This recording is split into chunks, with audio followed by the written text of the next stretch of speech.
Hello, you Gokus and Vegetas, and welcome back to Dragonspotting, the podcast where we consume media with dragons in it and then we talk about them. I'm Heather. My pronouns are she and they. I'm Diana. I'm a Danny kind of deal. And I have a confession, dear listeners. I tricked you. I lied to you. We are watching Dragon Ball, and we are talking about Dragon Ball. Definitely not the one you would want us to. If you've been made aware of it by the title, we instead of any Dragon Ball media of quality, we're instead covering a very special movie from 2009. That's right. That's right, motherfuckers. The exits are sealed and the room is filling with water. You're trapped in here with us and we're watching Dragon Ball Evolution. Boo! Boo. Boo and hiss because goodness Sucks. gracious. Yeah, this movie is a steaming pile. Liked by pretty much nobody. Including us. We did not like this. We did not care for it. I myself am, attached somewhat to the Dragon Ball franchise. I grew up watching, DBZ Kai. So, I'm pretty familiar with Dragon Ball and I have a general liking towards it. So this movie was particularly bothersome to me. But Diana, I believe you have a unique perspective on this. Yeah, I don't really know what a Dragon Ball is. But I am aware of this movie. I have been for a very long time because back in like 2014, so holy shit, 11 years ago now, when I was just getting into the movie criticism side of YouTube, one of my first like bad movie takedown videos was Chris Stuckman's coverage of this movie. If anyone knows who that guy is, I remember him. I hear he's doing well now. I'm happy for him. But yeah, this video of his about this movie did not get me to watch it at the time because I didn't have any way of accessing media in the same way as I do now, but it did get me into enjoying bad movies. And so I thank you, Dragon Ball Evolution, for that. I wish I had never actually gotten around to watching you. You suck. Yeah, I was in a similar boat in the sense that I had always heard about this movie just through, the fandom of Dragon Ball because who the fuck wouldn't know about this movie if you knew about Dragon Ball? Like Yeah. whenever a really shitty adaptation comes out, like everybody in the fandom knows about it. Yeah. Yeah, I do also have one more kind of related thing to my personal attachment to this movie sure. is that it was directed by a guy named James Wong, Right. who also directed two of the movies in the Final Destination franchise, which is my favorite horror movie franchise of all time. I love the Final Destination movies. I'm so excited for Bloodlines. James Wong, you fucked up with this one. What the fuck is this movie? Oh, we're gonna learn what the fuck this movie is and how it fucked up so bad. But before we get into that, I want to clearly establish you have never seen anything to do with like Dragon Ball at all, except for this Except for movie. this movie now. This is Correct. your I introduction into the Dragon Ball property. fully. I have ideas of what Dragon Ball probably is, but none of those are concrete. I don't know what the Dragon Ball is. Something you kept asking throughout us watching the movie together was, when does Vegeta show up and is that Vegeta? Because When you does don't Vegeta know show who that up? is. I know I'm aware of Vegeta's existence, but like where is he? He wasn't in this movie apparently. I did not see him. He sure wasn't. Upsetting. I wanted to see Vegeta. His name is fun to say, and that's Yeah. why I kept saying it over and over again. Yeah, he's named after vegetable, the concept. Hmm. But Yeah. yeah, maybe one day we will watch and talk about something something Dragon Ball related that isn't this and has all the good stuff about Dragon Ball in it. But April is the month of fools, and we played a trick on ourselves. We did. Jesus. So let's get into talking about this movie and how it came to be. So, to understand this movie, we have to understand, of course, what it's adapting. In 1983, mangaka Akira Toriyama, inspired by Hong Kong martial arts films like Enter the Dragon and The Drunken Master, starring Bruce Lee and Jackie Chan respectively, decides to create the one-shot manga Dragon Boy, which would later be redeveloped into Dragon Ball. So I don't know if you know this, Diana, because, you know, you've never seen a Dragon Ball, you've never heard of a Dragon Ball, whatever. Nope. I mean, you have heard of it, but, you know, you've never engaged with the series. But the characters and plot within the original Dragon Ball were inspired from many sources, chiefly among them Journey to the West, from which much of the cast and plot were based. How familiar are you with Journey to the West? It is, once again, more or less something that I am aware of, but not educated on in the slightest. Right. You have heard of Sun Wukong, correct? The Monkey King from Journey to the West. Okay, yes. Yes, Sun Wukong, very prominent, like, well-known figure from Chinese myth and folklore. Funnily enough, do you know what his name is translated as in Japanese? I do not. It is Son Goku, which is also the name of the main character of Dragon Ball, known for things like tail. Yeah, having a monkey tail, being incredibly strong and mischievous, and having a magical pole that he fights with. We don't see that in this movie, but in the manga, that he uses it. And he also rides around on a cloud, just like Sun Wukong. Hey! Yeah, so this is the most obvious, like, parallel. Okay. The rest of the cast are also kind of very loosely based on characters from the original story. Bulma Briefs, for example, is based on the Buddhist monk or priest. Sorry, I'm not fully familiar with Journey to the West. It's been on my list for a while, but Bulma is based on the main character Tong Senzong, who is the Buddhist monk who frees Sun Wukong from his imprisonment under a mountain to go on a magical journey with him. And this character, while usually male, in Japanese adaptations of the myth, is usually depicted as a woman, as it turns out. Uh-huh. Yamcha is based on the character Sha Wujing, who is a ogre, or like sand demon, sometimes called the Sand Monk, who is cursed and lives in a quicksand stream, which is kind of why Yamcha is a desert bandit in the story of Dragon Ball.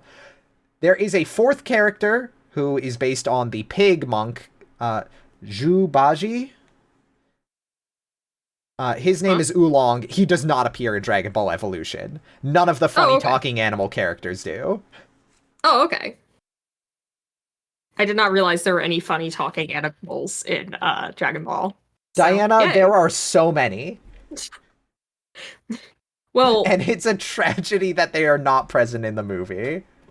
Okay, well, the movie is all of my education, and therefore I think that's silly. Take that out of the episode, actually. Someone's gonna yell at me.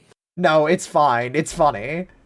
I don't think anyone would expect you to know that, given the fact that you've not seen a Dragon Ball. But... What? Yeah. So, a bit more background about Akira Toriyama.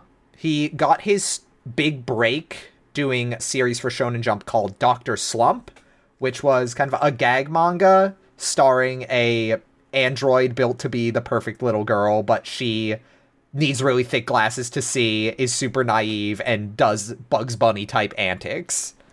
Okay. Yeah. It's incredibly popular. This blows him the fuck up. Toriyama kind of has a trend in his career of wanting to retire, but then being convinced not to, and blowing up all over again, because when he decides, he's like, oh, I'm done with Dr. Slump, I think, his publisher is like, we're not going to let you retire unless you agree to do another story for us, and this is when Dragon Ball happens. Okay. And Dragon Ball itself also started off as, like, kind of a comedic adventure manga. And it would go on to become one of the most successful and culturally influential works of all time, and it continues to this day. Yep, that I do know. Toriyama has been compared to the likes of Walt Disney, Stan Lee, Jack Kirby, and Osamu Tezuka for how successful his manga is. I am aware of Tezuka, yeah. Yeah, I don't think anybody who is aware of the concept of anime is not aware of Osamu Tezuka. I will push back against that. I was not aware of him until like 2 years ago, which would have been about 10 years now. I'm aware now. Everyone eventually becomes aware of this guy. The basically grandfather of the entire art form. Yeah, the guy who did The Crater. You know, his short story collection that only I've read. But yeah, no, so very successful franchise, obviously. Any executive, like, for example, the executives at Fox, would look at this and smell money. Surely a live adaptation of this would be a no-brainer success, right? Surely. In fact, that's not a new idea. In 1995, Jackie Chan himself floated the idea of doing a Dragon Ball movie, correctly saying it would need a lot of special effects and budget.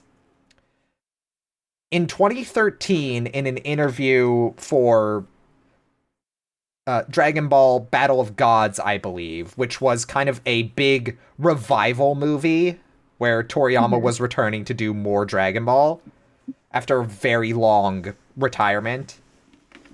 When asked about casting a live-action Goku on the Japanese talk show Mando Kobayashi, Toriyama said, nobody came to mind, but if Jackie Chan were younger and still in his prime, it could only be him.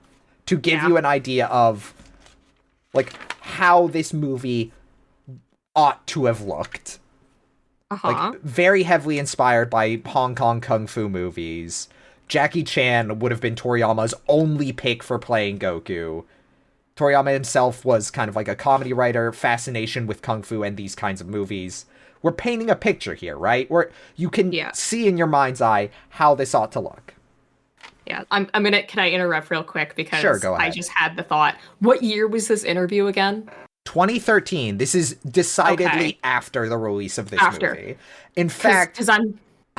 Yeah. I'm gonna talk. I'll come back to this later. But there is a reason this interview and that movie, Battle of Gods, is happening, and it might have something to do with this movie. Yeah. In 2002, 20th Century Fox gets the live-action film rights from Shueisha, which is the publishing company that Toriyama did Dragon Ball for, and Toriyama is engaged as a creative consultant.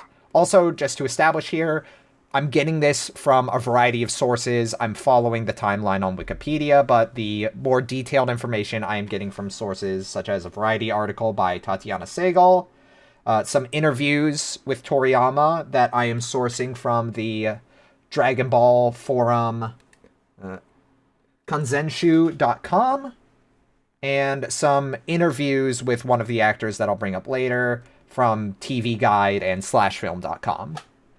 Okay. Just to properly point out my sources. Yeah. So, the same year, in 2002, Stephen Chow, who is a Hong Kong filmmaker, known for his style of slapstick comedy, which is called Mole Tao. It's something in, like, Hong Kong films specifically. You might know him from films like Kung Fu Hustle. He was approached to direct, but ultimately declined and joined as a producer, saying he only wanted to direct stories he created. Okay. Would you like to hear a list of the other directors approached for this movie, Diana? Always. So, Mark A.Z. Dipp was one. You might know him from the 1997 adaptation of Spawn, Okay. which was his only directorial role at the time. He had also done animation work for Industrial Light and Magic, specifically Jurassic Park, and also the T-1000 for Terminator 2. Oh, so he worked with our buddy Stefan Fangmeyer. Oh my fucking god, you're right. Other directors approached for this movie: Robert Rodriguez, Oh who my you god, that would have been probably so know cool! from Spy Kids, or Zack Snyder, who you may know from 300 or most of the DC movies that came out that people said sucked. Yeah, no, I was Except about Justice to say, League. Apparently Justice League was okay. well, I was about to say, because I don't like Snyder's most of his oeuvre, but that would have been such an interesting movie. Right? No, I'm not even like knocking any of these choices. I can like No, look absolutely at not. this and say I would have loved to see what these directors did with this movie. Yeah. Yeah. Eventually, though, the script was sent to James Wong, who accepted. James Wong, as you already pointed out, director of Final Destination films. Final Destinations 1 and 3 specifically, which, to his credit, 3 is my second favorite, but alas. Alas. But yeah, speaking of the script, it was written by a fellow by the name of Ben Ramsey. This is one of 4 writing credits for him. Yep. Like, at least writing credits for film, specifically. And on his Wikipedia article for him, when I looked him up, the only subsection is Dragon Ball Evolution. Oh. Yeah, Poor Ben. it does not work out well for him. The first draft actually- was deemed too expensive to shoot by the studio. Ultimately, he wrote 5 drafts total following studio notes.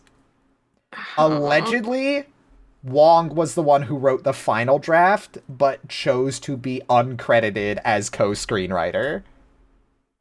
Okay. Okay. Yeah.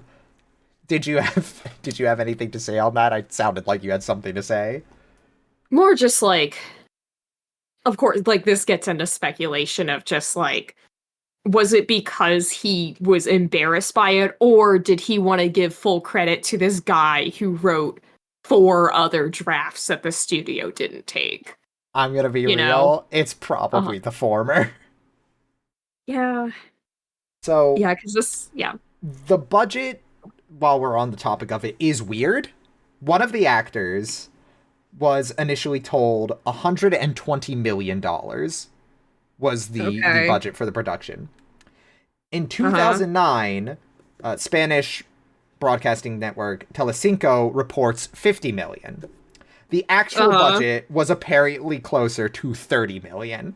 I was about to say this movie was not made for even $50 million. Yeah. There's no way. Yeah. As, you know, but now that the script is finished, we can get into the casting. So, the main character, Goku, the person cast to play him is Justin Chatwin. Yeah. Who, up to this point, his only real role was the son in War of the Worlds. Yeah. Something I noted, which was interesting, is apparently he did his stunt training with 8711 or 8711, I'm not sure how you say that, but they're the company behind The Matrix, The Bourne Supremacy, and 300. Okay. All so movies with pretty fucking solid action in it, I would say. Yeah. Yeah. Uh-huh. Yeah, so that's our good guy, Justin Chatwin. He's Goku. White boy. Ron Perlman is originally approached with the role for Piccolo. Damn. He turns it down for Hellboy 2. It goes to James Marsters. James Marsters, most notable for his role as Spike in Buffy. Right. We're gonna talk more about Marsters in a bit. Yay! But before we move away from him, he actually was very passionate about the role. He was a big fan of Oh, Dragon Ball. oh. And he actually has some input on Piccolo's appearance in the movie. Piccolo was originally going to appear as more of a handsome creature, but Marsters was like, no, we gotta make him look more fucked up. He's been in prison for 2,000 years. He's gotta look fucked up and haggard. He's gonna look more like a fucking freak. Yeah, in an interview with Total Sci-Fi, he talks about how the makeup took 17 hours to apply the first time, and then Yep. 4 each time after. Yeah, that's about how it goes from my God, can you understanding. fucking imagine? Yeah. So, following the casting, filming begins December 3rd, 2007. Hey, Diana, do you know why this date matters?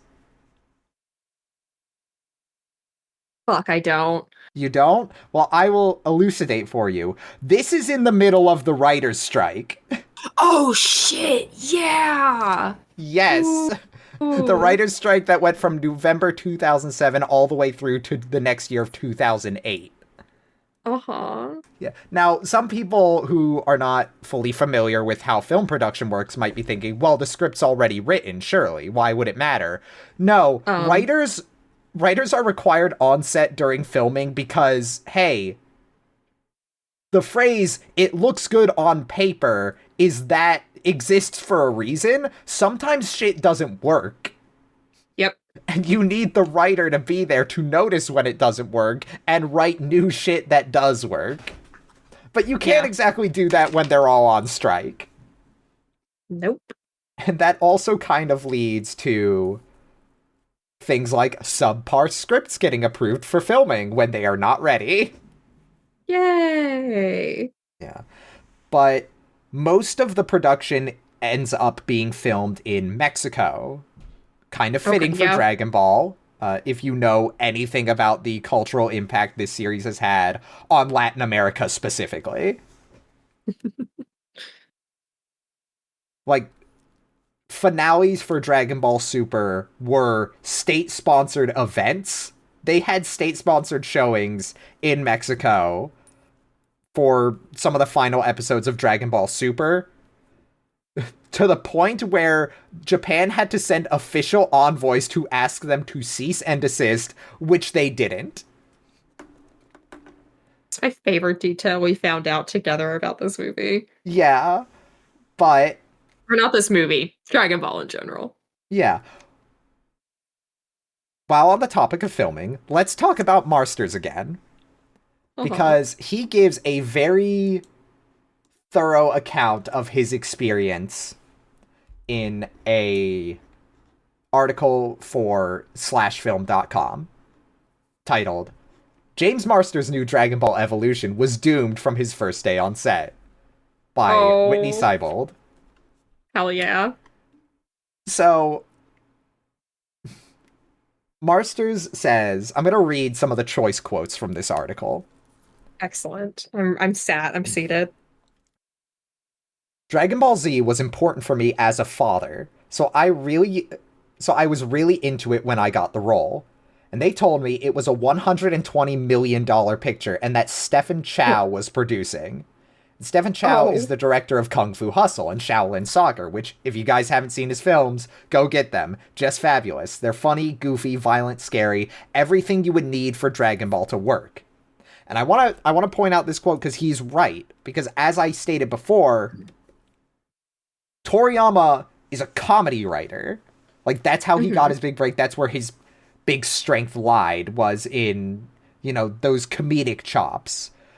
Dragon Ball is often talked about for being a kind of departure from what traditional shonen was at the time, where you have these very serious, burly man characters. But Toriyama was like, I want my characters to be goofy, and I like the idea that the strongest guy is not the largest. So I made my Uh-huh. main character a funny little monkey child.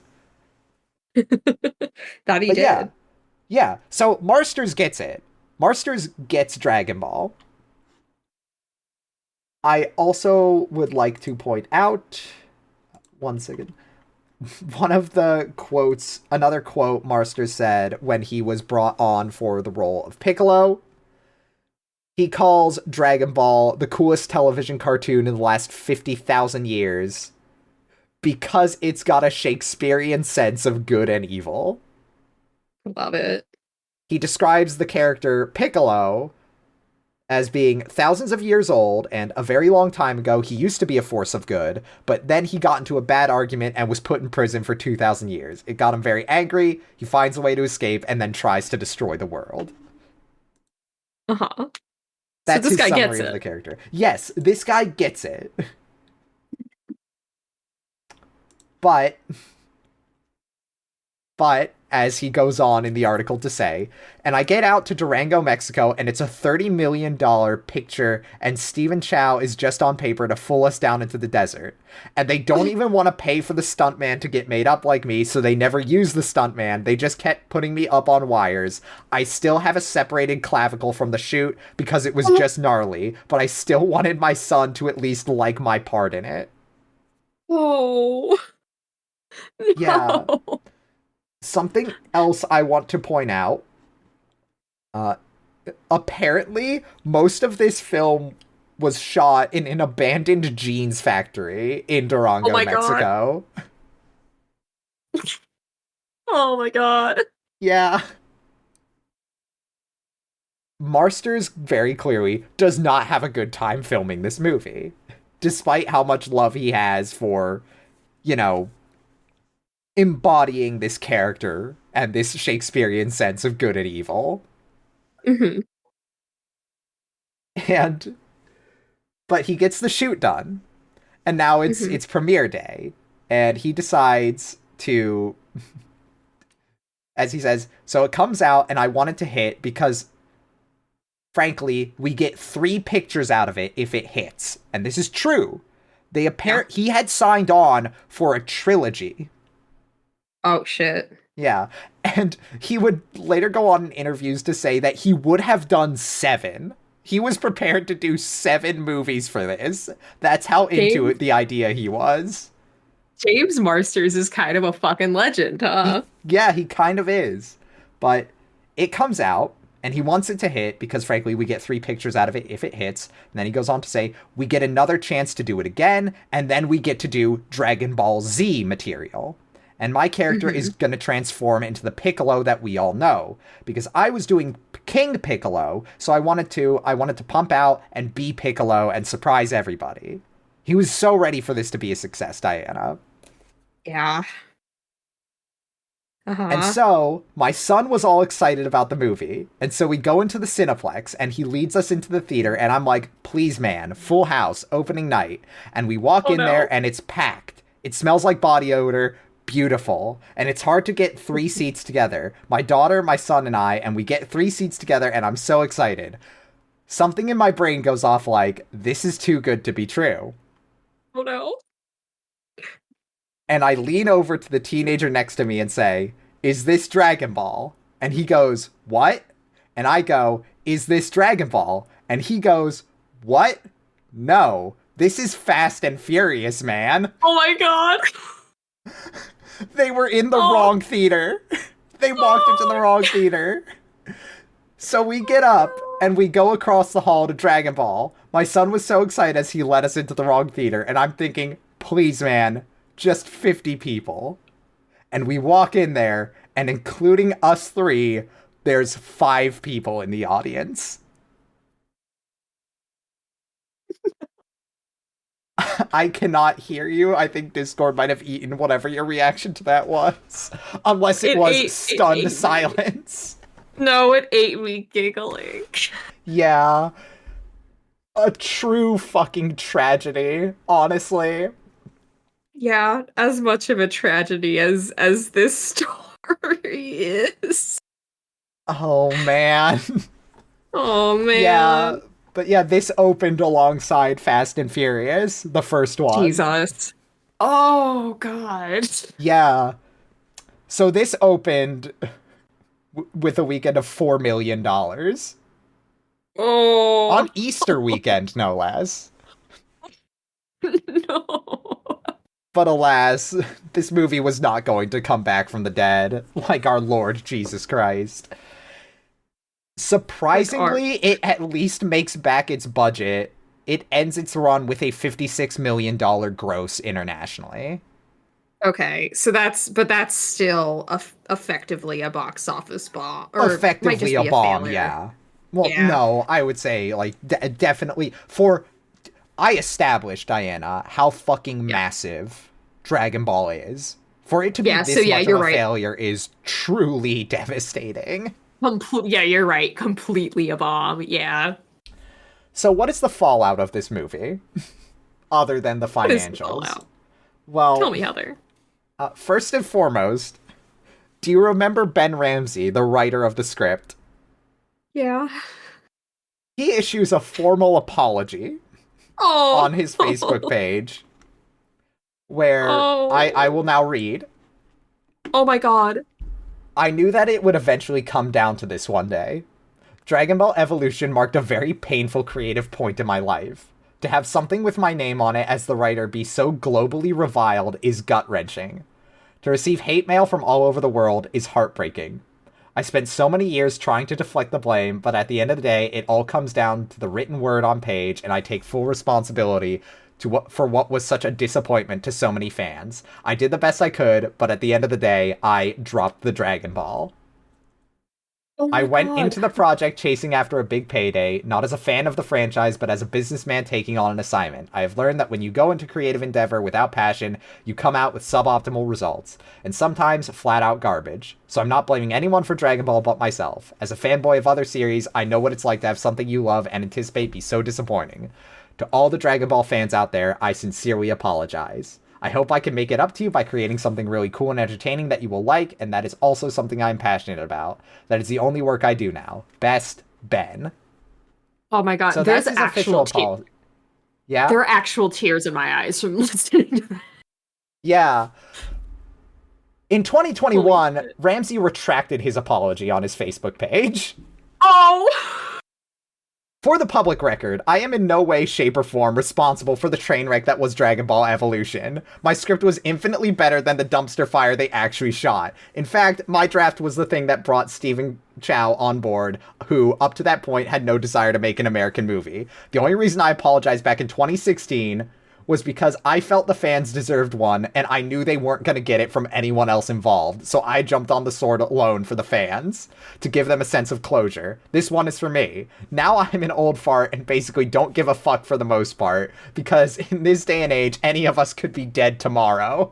I'm Oh tired my of my God. name being associated with a script that was rewritten and turned into that embarrassment of a movie. I got in this business because of my love for film and desire to make great movies like Blood and Bone and my current project, Interface. I'm really proud of them because they were made from the heart. Hey Disney, you own it now. Here's a thought. Remake it. Shoot my original draft that Stephen Chow wanted to direct and get him to direct it. You'll have a smash hit. And the heat alone would be off the charts. Of course, I know that's never gonna happen, but hey, just putting it out there. Phew. Felt good getting that off my chest. That rules. That rules. So This that's guy that. rules, actually. Yeah, that's where Ben Ramsey is at, where he apologizes in 2016 in a very heartfelt way, and then years later goes, actually, fuck that, it wasn't my fault. So, Akira Toriyama naturally has thoughts as well. I'm sure. In another interview, I believe also with Mondo Kobayashi. Actually, no. So this is an interview from Sahi Shimbun Digital. Okay. In 2009, he's quoted as saying, as the creator, as far as the scenario and characterization are concerned, I get a feeling of, what?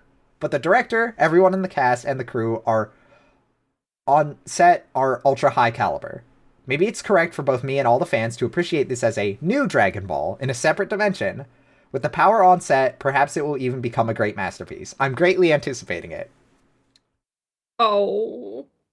17 years later, in his interview from the Battle of Gods theatrical program read, Battle of Gods being the kind of Battle of Gods was a movie that came out years after the Dragon Ball anime had ended. Well, I should say Dragon Ball Z, because first there was a run of Dragon Ball, and then the anime continued on with Dragon Ball Z. The manga itself is just all called Dragon Ball, but whatever. This doesn't matter. But basically, that gets finished, and for several years, nothing, and then Dragon Ball Super is announced, and this movie, Battle of Gods, is kind of the prelude to that. Okay. And the reasoning behind this, what he says is, here's an excerpt from this. By the way, the battle scenes in the second half are particularly overwhelming. I was moved because the presentation exceeded my expectations. While I had expected it probably won't be any good, it was greatly different from a certain country's live-action movie, which really was no good. Just as you'd expect, Japan's animation is superb. Everyone on the staff, you really did a great job. Please enjoy the first Dragon Ball in a long time. Hell yeah. That rules. Yeah. He also states in another interview with Asahi Shimbun Digital. So the quote goes, also, at the time of the Hollywood movie, the live-action Dragon Ball, the script had too little grasp on the world and its characteristics, and on top of that, it had a conventional content that I couldn't find interesting.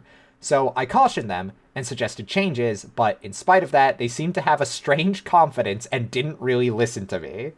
What came out in the end was a movie I couldn't really call a Dragon Ball that lived up to my expectations. That being the case, there were parts where I wanted to show some spine, with a world and story only the creator could draw. Hell yeah.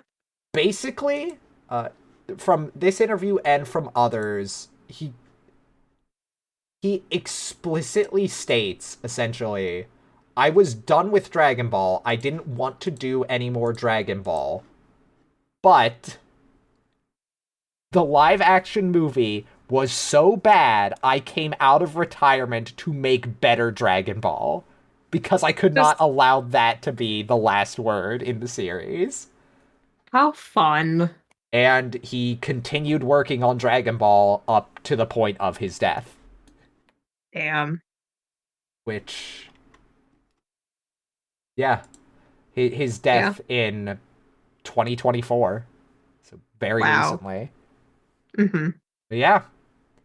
Yeah. That is the production and ultimate failure of Dragon Ball Evolution. Damn. Damn, dog. Damn. That's crazy. Yeah. Pretty fucking wild, actually. Yeah. God. I feel bad for all the people who involved who, like, maybe thought that this movie was going to make their careers, maybe, put so much effort and love and time into this as best as they were able to. But man, I love a messy production like this. Yeah. It's kind of fun. I am so fucking curious to see, like, the pitches for the trilogy, because according to Marsters, Vegeta was gonna be in it at some point. We missed out Vegeta! I would have fucking loved to see Zack Snyder's casting of Vegeta specifically in the alternate timeline where this happened and worked out. Yeah. And it was Snyder. But anyways, it's time to start talking about the plot of this movie. Like any great adventure movie, we start on some fuck-ass opening narration. Yeah, that's every time we've had opening narration on this podcast, Heather, the movies have been fantastic. Yeah, so truly, this is the Star Wars of fantasy. But what we learn in this opening narration, I've actually written it down pretty close to verbatim. I'm just gonna read it out. This is the establishing shot. We're flying through space and seeing planets and stars and shit, while an old man reads us a bedtime story. In a time before many can remember, the warlord Piccolo came from beyond the stars with his disciple Uzaru. That's how they say it. They brought humanity to the brink of annihilation together. And then a group of warriors create the Mafuba, a powerful technique, and imprison Piccolo deep within the earth. Uzaru disappears, and balance is restored for 1,000 years, until now. whoa, and then we fade Oh, to we fade to black, title card. Dragon Ball can I? Evolution. I would like to jump in and Uh-huh. say, as someone who, when we took the notes, we had already watched the movie together, and Yes. I don't know anything about Dragon Ball. And so when they explain the Mafuba again, I was so confused as to what it is because it's so poorly explained that my notes say Mafuba imprisons him, parentheses, vessel question mark, parentheses, his prison house, parentheses, technique with two question marks after it. I Yeah, have that's no about idea what right. was happening.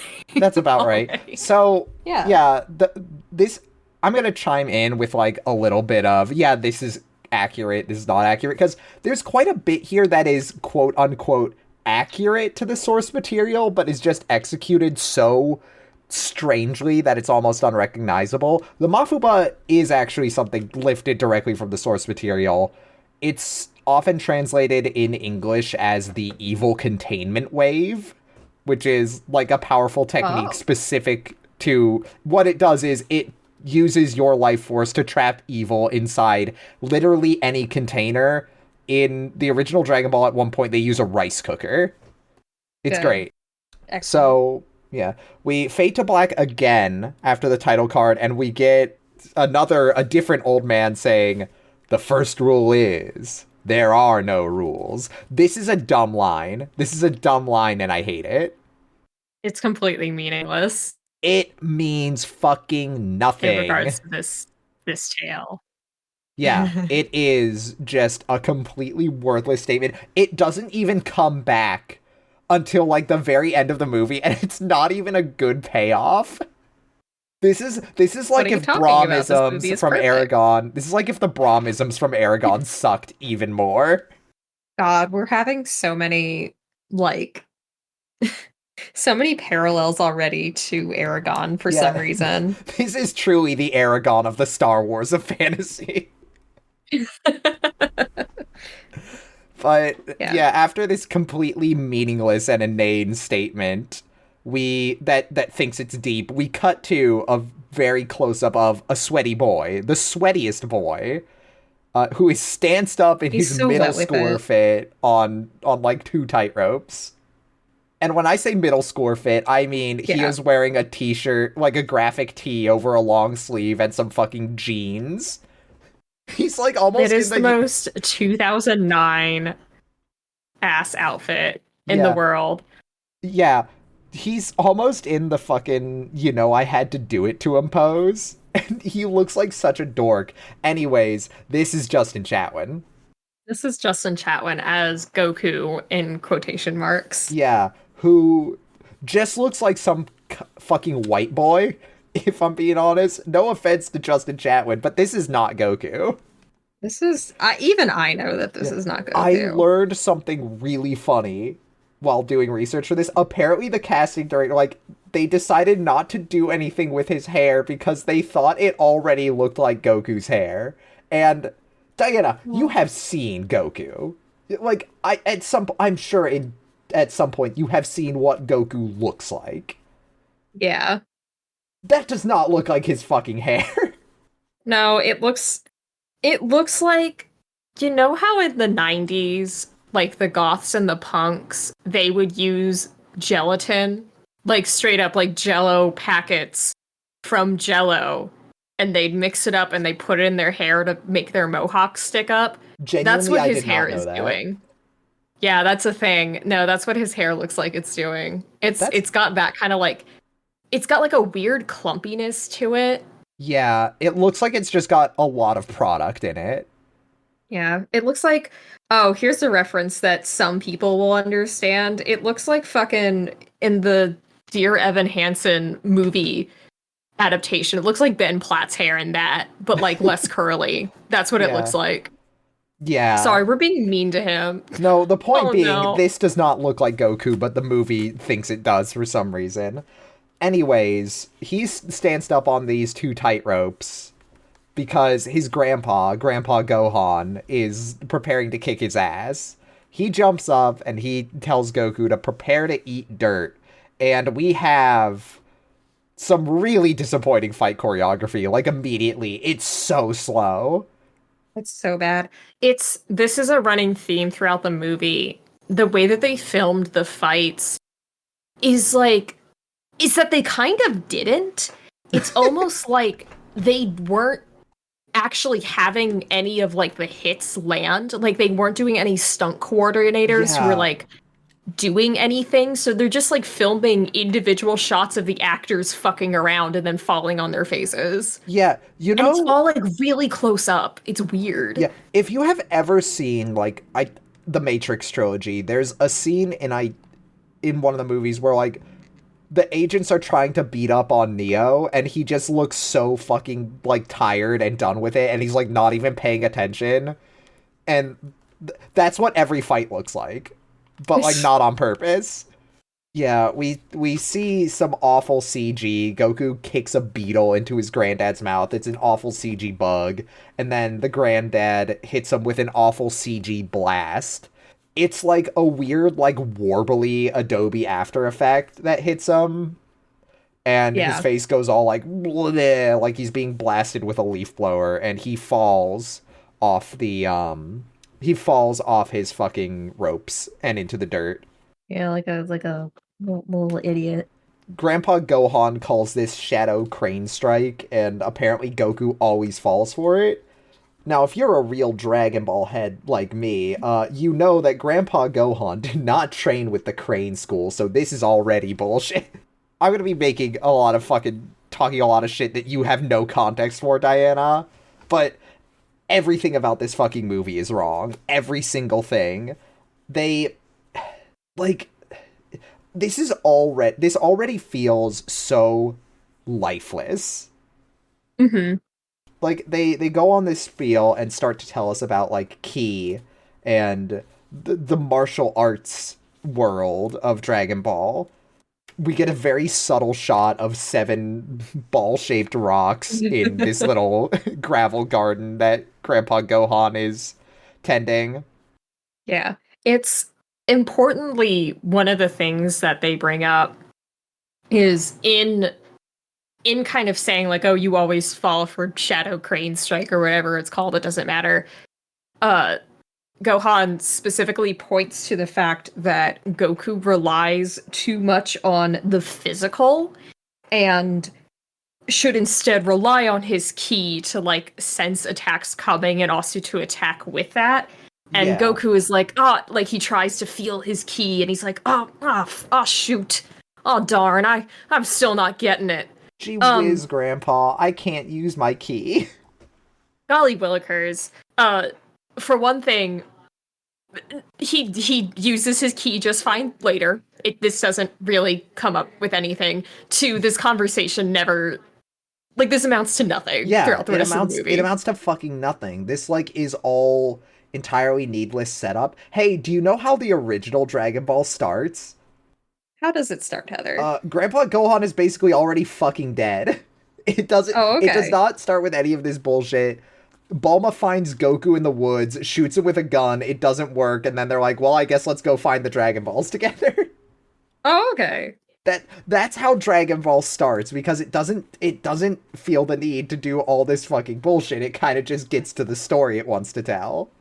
Yeah, it's odd, because you can really feel them kind of being wishy-washy about how they need to begin this movie. It's very Western, this is how you tell a story. Like, Western storytelling conventions. You can't just run right into the story, you have to set things up. No, you don't. Yeah.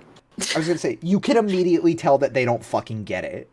That all the executives that, like, gave our boy Ben notes on his script and made him rewrite all these things, you can tell they don't fucking get it. Yeah. Because it's very much...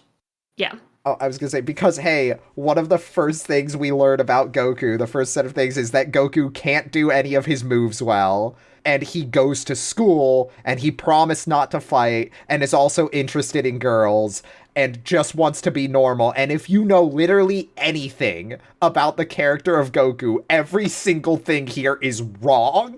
This is not Goku. Every single thing is just opposite. It's also it rings in my ears as very much someone who has never written a story before is writing a story and doing it the way they think they should.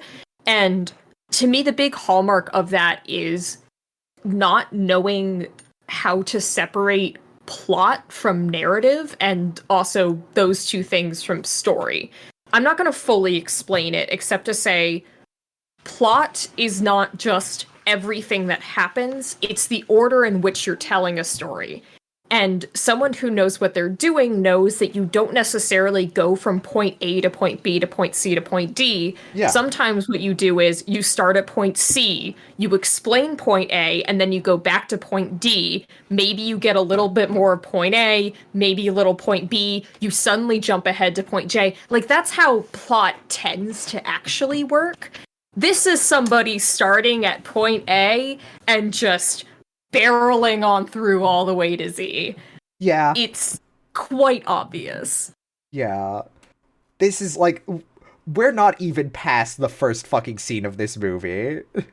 So let's start moving. Let's move. Let's keep up the momentum let's keep up the momentum as our good friend Stefan Fangmeyer would want us to. Friend of the pod, Stefan Fangmeyer. We have to stop evoking his name. Yeah. He's gonna find us. Yeah. Well, it's also Goku's birthday. We learn this about Goku, and he gets the 4-star Dragon Ball and is told what the Dragon Balls are and what they do. This is also a departure from the original. He does get the 4-star ball. It's like, it becomes a family heirloom throughout the series for Goku. He always has the 4-star Dragon Ball specifically. But he doesn't know what the fuck they are in the original manga. But here, Gohan is just like, yep, here it is. This is the Dragon Ball. This is what it does. If you gather 7, you get to make a cool wish. And also, here's a funny prophecy. Oh, wait, no, sorry. He doesn't say the funny prophecy yet. That happens later, but it barely fucking matters. No. Yeah. Other important things that we learn in this moment is Goku gets bullied at school and he says, I get so angry, I want to explode on them, basically. Very funny phrasing. Very funny. He clarifies that he is not special, he's different, and he wants Gohan to teach him something useful, like how to talk to girls. Yeah, exactly. He also says, like, oh, I could destroy them with one punch. And Gohan's like, Goku, you promised me you wouldn't fight boys. That's not what I trained you for. Also, Goku, this is not One Punch Man. That's a different property entirely. Come on. God, don't invoke fucking One Punch Man while we're talking about Dragon Ball. The weirdest fucking power scalers are gonna show up in our mentions. Well, we'll move on from that. Yeah. We'll move on. Goku takes his e-bike to school because he goes to school in this one. Yeah, well, he's only 18, Heather. He has to go to high school. Yeah, he has to go to high school. Yeah. Yeah. So he goes to park his e-bike, not on a bike rack, in like a full-ass parking space, but, you know, he is immediately punished for this inconsiderate behavior because his bike gets fucking run over by a car. Yeah. And yeah, go ahead. You can talk about them. I want to, because I immediately recognize who got out of the car. Yeah. It is the school bullies. One of them is named Fuller. It doesn't matter what the other one's name is, because Fuller is played by my boy Texas Battle, who was a character in Final Destination 3, my second favorite Final Destination movie. I recognized him instantly. I was so happy he's here. But Goku is so mad at Fuller. He's like, Fuller, you wrecked my bike. And Fuller's like, yo, Agundis, did you fart? Because I thought I just heard something. Is that Geeko? Hey, Geeko, are you gonna make me feel bad for running over your bike? Are you gonna punch me, Geeko? This is a genuinely funny moment in the movie. It's so good. I genuinely love it. Yeah, Goku looks like he's about to fucking cry. He's Arthur fisting. He's like the name Geeko. His fists are fucking bald. It's like his face is contorting. He looks like he's trying to do facial acting without understanding how to like do that. Yeah, I feel bad for Justin Chatwin. I think he'd do great in, I don't know, a movie about a guy who gets so mad his head explodes or something. Like, that's what he looks like, Yeah. you know? Justin Chatwin is the guy who looks like he's about to bust in this movie, but it's like eight different meanings of the word bust. Yeah. God. He's really upset that he's about to come. Yeah. We speaking of, we see our love interest in this shot who is looking on with a face of great concern. This is Chi-Chi. She's in this movie. She also goes to school. This doesn't make any sense really, but whatever. We're Oh, past okay. that. She might be dating Fuller. I don't know. I think the implication is more like these are two popular people who run in the same crowd. Yeah, I but don't the know, thing is that's they don't. I Like the movie like explicitly shows that they don't. I don't know, dog. I don't know. This movie sucks and is bad. This movie's not even Like, good at what it's trying to be, which is like a high school coming of age adventure thing. It's it's trying to be a genuinely Spider-Man movie. impressive. It's trying to be a fucking You're Sam oh my Raimi god, you're Spider-Man so movie. right. This is if You're Goku was so right. Spider-Man. This is exactly what it is. This is Sam Raimi's Dragon Ball Evolution, except he wasn't involved. God, I would fucking love to see actual Sam Raimi's take on Dragon Ball. I think he'd do a Ah, fucking fantastic job with it. God damn it, we just came up with another theoretical movie that I watched. Yeah, damn. We're gonna move on. Oh my Yeah. god, Heather! Heather, it's Yeah? Piccolo! Oh yeah. Heather, Well, hang Piccolo's on. here in a dumb ship, in a dumb Yeah. spaceship. Yeah, so this is Piccolo appears. Why is he free? The movie will never tell us. Why does he Yeah, have a he's just out. Zeppelin? He has a fucking Zeppelin, by the way. Yeah, he's in a fucking futuristic dirigible. Yeah, he's in a futuristic dirigible and he's dressed like a member of Organization 13. It's really funny. Okay, so Piccolo, the makeup they have for Piccolo is not bad. I think this is a No. perfectly serviceable adaptation of Piccolo. The one thing that's weird is they took away his like funny antenna because he has funny antenna. Yeah. They And took it away kind his of funny makes, antenna. I was gonna Yeah. say it also And he kind of makes his like face look kind of not like too empty. Yeah, he also very much and this is something that I notice with a lot of live action adaptations where they're going for like a more serious tone for whatever reason. His the color green that he is painted is kind of dull and it Yeah. just I don't know, something about it kind of brings down the movie whenever he's on screen because I'm Well, like I can't take this guy seriously because he is green, but he's not a whimsical green. So now I'm just upset by him. yeah. So here's the thing about Piccolo. One, that was James Marsters' decision, what you just described. He wanted him to look like older and like kind of grosser and like faded to because he's been in prison for 2,000 years. Not 1,000 years like the movie's Okay. opening narration said. He's been in there for 2,000 years because he says this multiple times. I don't know Yeah. why like they fucked up that continuity, but they did. So Piccolo here is like they kind of don't go into what his motivations are at all other than like oh revenge for being imprisoned. He's looking for the Dragon Balls. This is what we Yeah. establish here because he blows up a fucking village He nukes and him. yeah, from the air and then he sends Woman to get the Dragon Ball Woman. from there. We call her Woman because she is literally never named in the movie and the Nope. subtitles only ever refer to her as Woman. Yep. This is actually a character they are adapting from Dragon Ball. She never works with Piccolo. I don't think she even fucking meets him. But this is Mai. She's like an assassin mercenary gun for hire who does appear in the first arc of Dragon Ball, which is kind of what they're adapting. But Piccolo's not the villain of that. He doesn't show up till way later.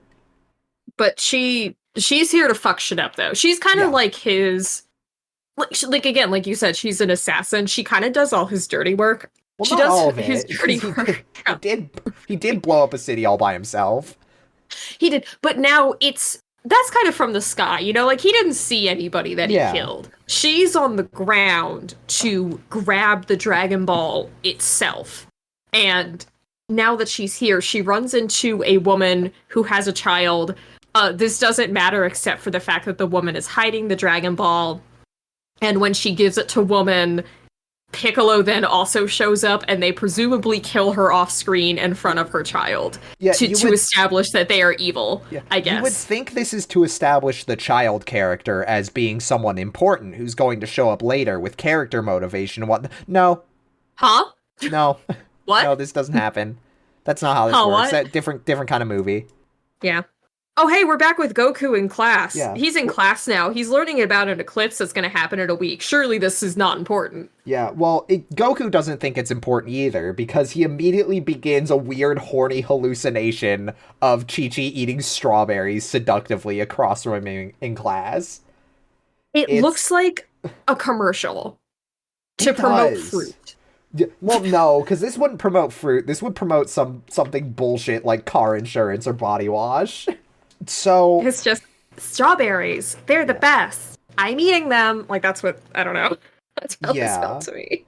Yeah, but we're learning about stupid eclipse. Goku's horny hallucination gets interrupted by his teacher, who's like, Goku, what would our ancestors say about the eclipse? And Goku says, well, I think my grandpa would say, beware the Nemeks? Which... Yeah. It's so fucking weird that they use the word Namek here. Because, one, that doesn't even fucking come up in Dragon Ball. That's something Toriyama makes up way fucking later. But, okay, I'm gonna give us a brief aside here, because I need to talk about Piccolo and how weird he is in this movie compared to what he is originally. Can I just read off the note that I saw in my... Sure. Before we get too far away from it. Go right ahead. About Chi-Chi eating a strawberry, my note was just, actually, what the fuck? Why she eats straw baby? Straw baby. Fuck. Straw baby.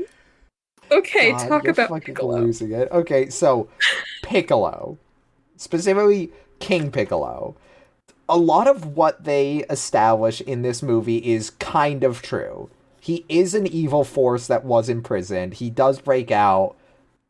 And here's where it kind of deviates. So, I pointed out, Piccolo doesn't seem to have any fucking real motivation in this story. We don't know why he's gathering the Dragon Balls, presumably to wish for something evil. Who knows? Usually, when Dragon Ball villains are gathering the Dragon Balls, no-brainer, it's, oh, I'm going to wish for immortality. That's what I'm going to do. I'm going to wish for immortality. But... King Piccolo has a very, unique character arc where he starts out really fucking old and decrepit because he was imprisoned for so long. Uh-huh. His motivation for gathering the Dragon Balls is to be returned to the prime of his youth, which he will then use the power and prime of his youth to fucking conquer the world. That's interesting. That's an interesting thing you can do with a character. I don't know why they completely throw this out the window. They don't even talk about his motivations. Yeah, what was he gonna wish for? We don't know. We don't fucking know. That's actually...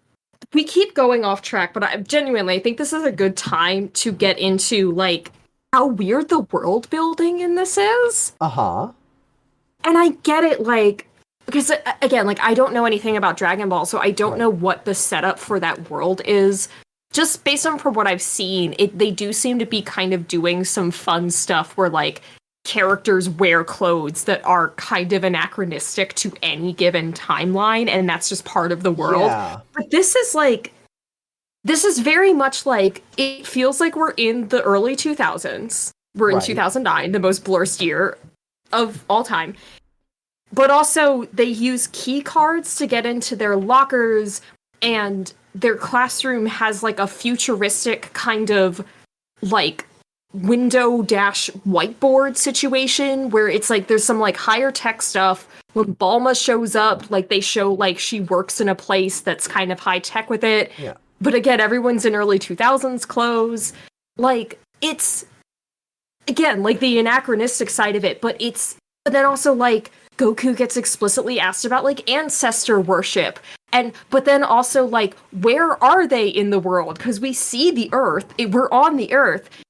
but all the characters are very like they're talking in mostly American accents, but then like they go to a place that is presumably not on a plane. Like they don't get on a plane, they don't get on a boat. They stay landlocked the entire time. But now we're like in places that are very much like Asian inspired marketplaces. People eat food with chopsticks. Like what the fuck is happening in this movie? Yeah. It's okay. It's fine if the world is like this. Everyone likes Big Hero 6 that I also haven't seen. But like what is the I think honestly I think another big part of it is that this movie is 85 minutes long and they don't use any of that time to establish the world or the culture that they have created for it. Yeah. I'm shutting up now. No. Rant over. Done. No, I think that's a good point because a lot of what you said is also not that different from original Dragon Ball in that, it's not really a definitive time period. It's like kind of vaguely future, but also a lot of what's happening feels like, present day. It's like a different, like there's different technology, but it's not like so overwhelming. It kind of just feels like it's there. Like that's a thing. One, it does take place on Earth. Explicitly, this is Earth, but it's a different kind of Earth. It's like an Earth that was constructed specifically to tell the story of Dragon Ball. A lot of this does not matter, but Dragon Ball is so long running that you see enough of it and you return to enough of it that the world feels cohesive and thought about. Like we learn about Bulma. She works for, her father owns Capsule Corp. They're the people behind all this weird capsule technology of like the machines that can collapse into really small bits. So she's rich. Much later on in the series, she basically is the one running Capsule Corp. She'll show up with like new tech for the heroes. It makes it feel like the world is like, lived in and growing, and you can't do that in 85 minutes. Yeah, I think what it comes down to is a better movie would know how to handle this in a way that doesn't feel so empty and meaningless. That's a good way to describe this movie, is meaningless. Yeah, meaningless. There is no point. This is a shell of a movie. Yeah. We got very far off track because I was talking about Piccolo and his character. We can move on from that. I'll bring up more about Piccolo later when we see him again, because right now we're going back to school. Okay, actually no. I will say before we leave this scene, Goku is like, beware the Nemeks. Yeah, the Nemeks were a race of aliens that showed up to Earth and tried to blow it up thousands of years ago. And everyone looks at him like he's a fucking idiot. No one fucking knows what he's talking about, which, personally to me, makes no fucking sense. People would fucking know about that. We still know about fucking Rome. Yeah, well, that is gonna lead us into, I think, nicely the next scene and something that happens in it. If you don't mind my kind of taking charge and getting to... Okay. So we are outside of the classroom. Chi and her friend, or Chi-Chi, I always want to just call her Chi. Her full name is Chi-Chi. My apologies. Chi-Chi. Yes. Chi-Chi and her friend are trying to get into our lockers. These key cards, they never freaking work. It's so annoying. And Chi-Chi's friend is a bad friend, and so she ditches her to be all by herself by the lockers, late to class, trying to get her shit out of her fucking locker. Yeah. And Goku sees her struggling, and he does like a little motion with his hands, and all of the lockers blow open. Yeah. And he like pulls up his hood and like starts to run away, and Chi-Chi is like, wait, hold on, you totally did that. And he's like, yeah, I did that. You used your key. And he's like, oh, you know about ki. And now it's like, okay, so no, actually, like, what are the rules of this world, and what do people know, and what is like well-known knowledge and what is not well-known knowledge? Like, what the fuck is happening? Yeah. So that's like a perfect demonstration, right? No, that's a perfect demonstration, but also, this is so fascinating. Your perspective is so fascinating because, Diana, this is literally a plot point in Dragon Ball, is the fact that it's weird, like, that other people don't fucking know about this. Like... Okay. Yeah, like, it's like, it starts out as it's like a martial arts thing. right? Mm-hmm. But like the key side of it, like the using your key starts out as a simple thing of like, oh, like you don't get the fucking people can shoot fucking lasers out of their eyes and hands and shit until like later on in the story. You do get things like the Kamehameha and stuff, but it's like, oh, Goku's like uniquely talented and also he's learning it from like a mystical hermit. Like, okay, we can accept that. We don't see other characters doing that shit until later. And when they're doing it, it's very much immediately established that it's like, oh, people haven't seen this kind of shit happen because the guys who know how to do it are usually living in like fucking islands and temples and shit and don't usually come down to show that off. And when they do, people fucking notice it and talk about it. Like it becomes an established thing in the world as it becomes more prominent. And then there's a really funny bit, like, way later on in the story where there's, like, an era of peace and people start to forget that people can do that. And then it becomes this thing where the main characters are looked at as frauds because they're like, oh, they're using fucking tricks. They're using tricks and guns to shoot lasers because no one can actually do that, obviously. See, that's really interesting world building. Yeah. That's not in this movie. That's not what this movie is for. It's not in this fucking movie. But, yeah. Chi-Chi sees that he can use ki, and she's like, yeah, I know what ki is, and then says, just because my name is Chi-Chi doesn't mean I'm an idiot. What? Huh? What the fuck does she mean by this? What the fuck does the movie mean by this by having her say it? I fear, Heather, we're about to get into our running, I think our most consistent theme of this movie, like this movie's actual theme, which is that Asian culture weird. Yeah, I think Asian weird. Yeah, she invites Goku to her party, and my immediate next note is I think this movie might hate Asian culture, because what we see is Goku getting ready for this party, while his grandfather, wonderful, loving person that he is making a delicious stir-fry. And delicious looking food. But what this movie is emphasizing is like, oh, he's throwing chicken feet in. Oh, he's got like whole duck here. Ooh, oh, doesn't it look weird? Like, that's how they're framing it. And it's God, fucked it makes up. me mad. It's fucked. One, that looks fucking delicious. It looks so good. I've heard chicken feet are fucking delicious, dude. Yeah. Hey, we're gonna move on here because. Well, actually, we're gonna move on because just like Goku, because while his granddad is like bringing up a delicious cake, candles lit up to Goku, being like, "Oh, happy birthday!" Goku is already gone. He didn't even say goodbye to his grandpa. He didn't tell him where he was going. Goku does also, important to note, take the Dragon Ball with him. My last my last note on this scene is my Peepaw made stir fry for all his grandkids and no one came. Sad. Yeah, it is. Honestly, this upsets me. I hate you, Goku.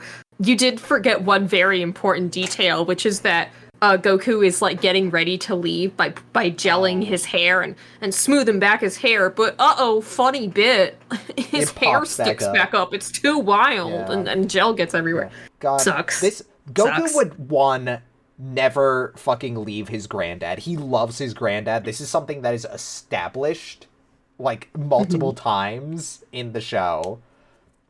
2, Goku would never fucking pass up on a meal. This is like criminal mischaracterization. Stupid. It's so bad. It's so good. I'm still mad about the food. I will eat the chicken feet. They look delicious. They look delicious. But Goku rolls up to Chi-Chi's party at like an outdoor it looks like a statue garden, honestly. Like, this does not look like a house. Yeah, it looks like a resort. Yeah, it looks like a fucking castle, which ironically is also kind of accurate to original Dragon Ball, because let me talk a bit about Chi-Chi's character. She is based on the Journey to the West character, Princess Iron Fan, and is the daughter of, maybe not the daughter of, but like, is related to the Bull Demon King, who in Dragon Ball is adapted as the Ox King, who is Chi-Chi's incredibly wealthy father. Goku, And it is established that Chi-Chi basically has infinite money and supports Goku because Oh, Goku hell is yeah. unemployed for the most part. Yeah, he's just some guy running Yeah, around with a monkey tail. he's just some guy. But yeah, no, it actually does make sense for Chi-Chi to literally live in a castle. But yeah, that's interesting. Goku is now at this castle, and he has negative sauce. He is like the biggest fucking nerd. This movie is so Sam Raimi's Spider-Man because it feels like Justin Chatwin is purposely invoking like the awkwardness of Tobey Maguire. And not in a good way. Not in a good way, in a bad way, because he shows up and Fuller and whatever the fuck the other dude's name was, Augustus? It's not. Agundis. Agundis. Yeah, Fuller and Agundis, definitely real Dragon Ball characters, Fuller and Agundis, are like, Geeko, what are you doing here? And he's like, I'm here to be at the party. And they're like, actually, Yeah. no, you should leave. And he goes to leave and he goes, I'm not doing that anymore, actually. Yeah. And they fight. Not doing that. No, not yet. Oh, okay. We're not quite there yet.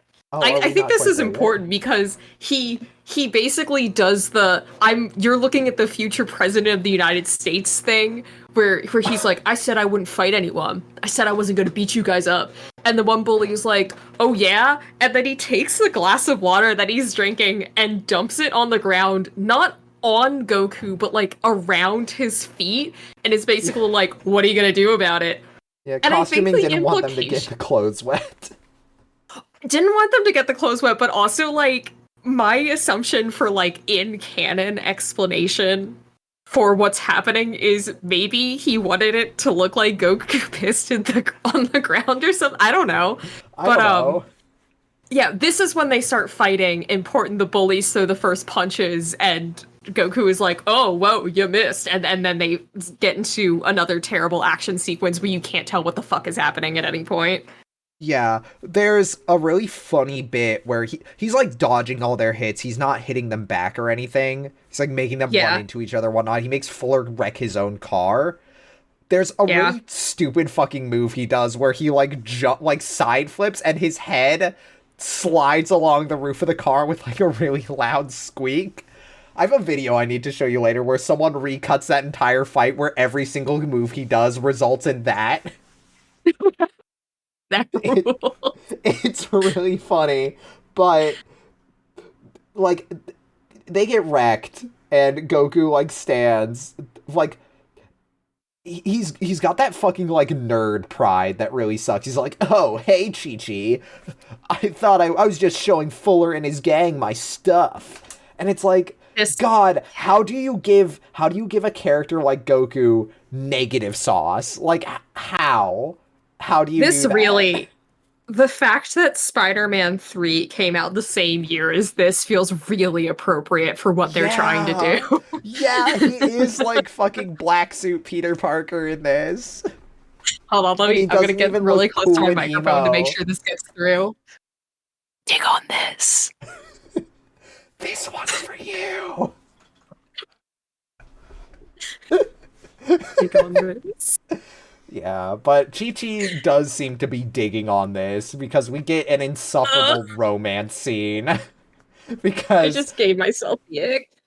Yeah, she's like walking with Goku in the house. She's like, "Oh, Goku, you're different. I like different."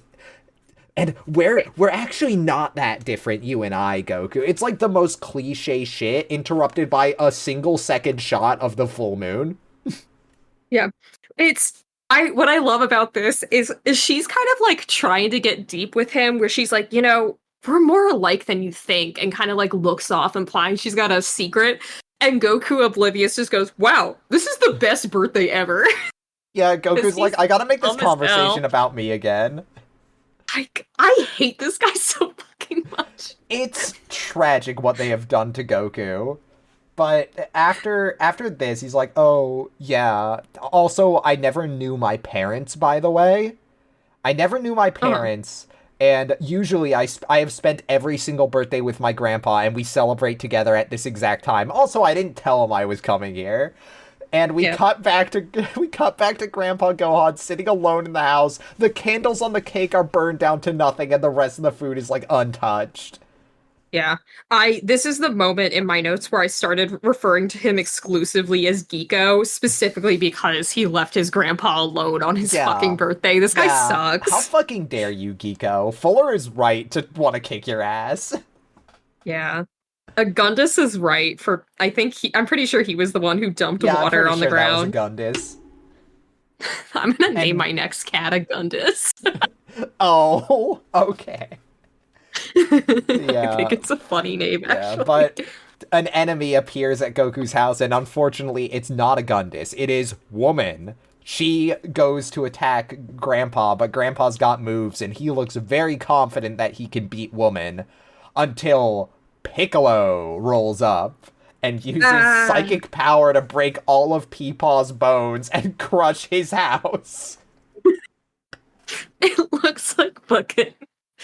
Anyone's seen the 80s movie Poltergeist, where their house just kind of crumbles up into a Yeah. void? That's what it looks like. Yeah, it implodes because Piccolo he fucking smells the house and he's like, the Dragon Ball's not here, time to kill this old man, and he does do Yeah. that. And Yeah.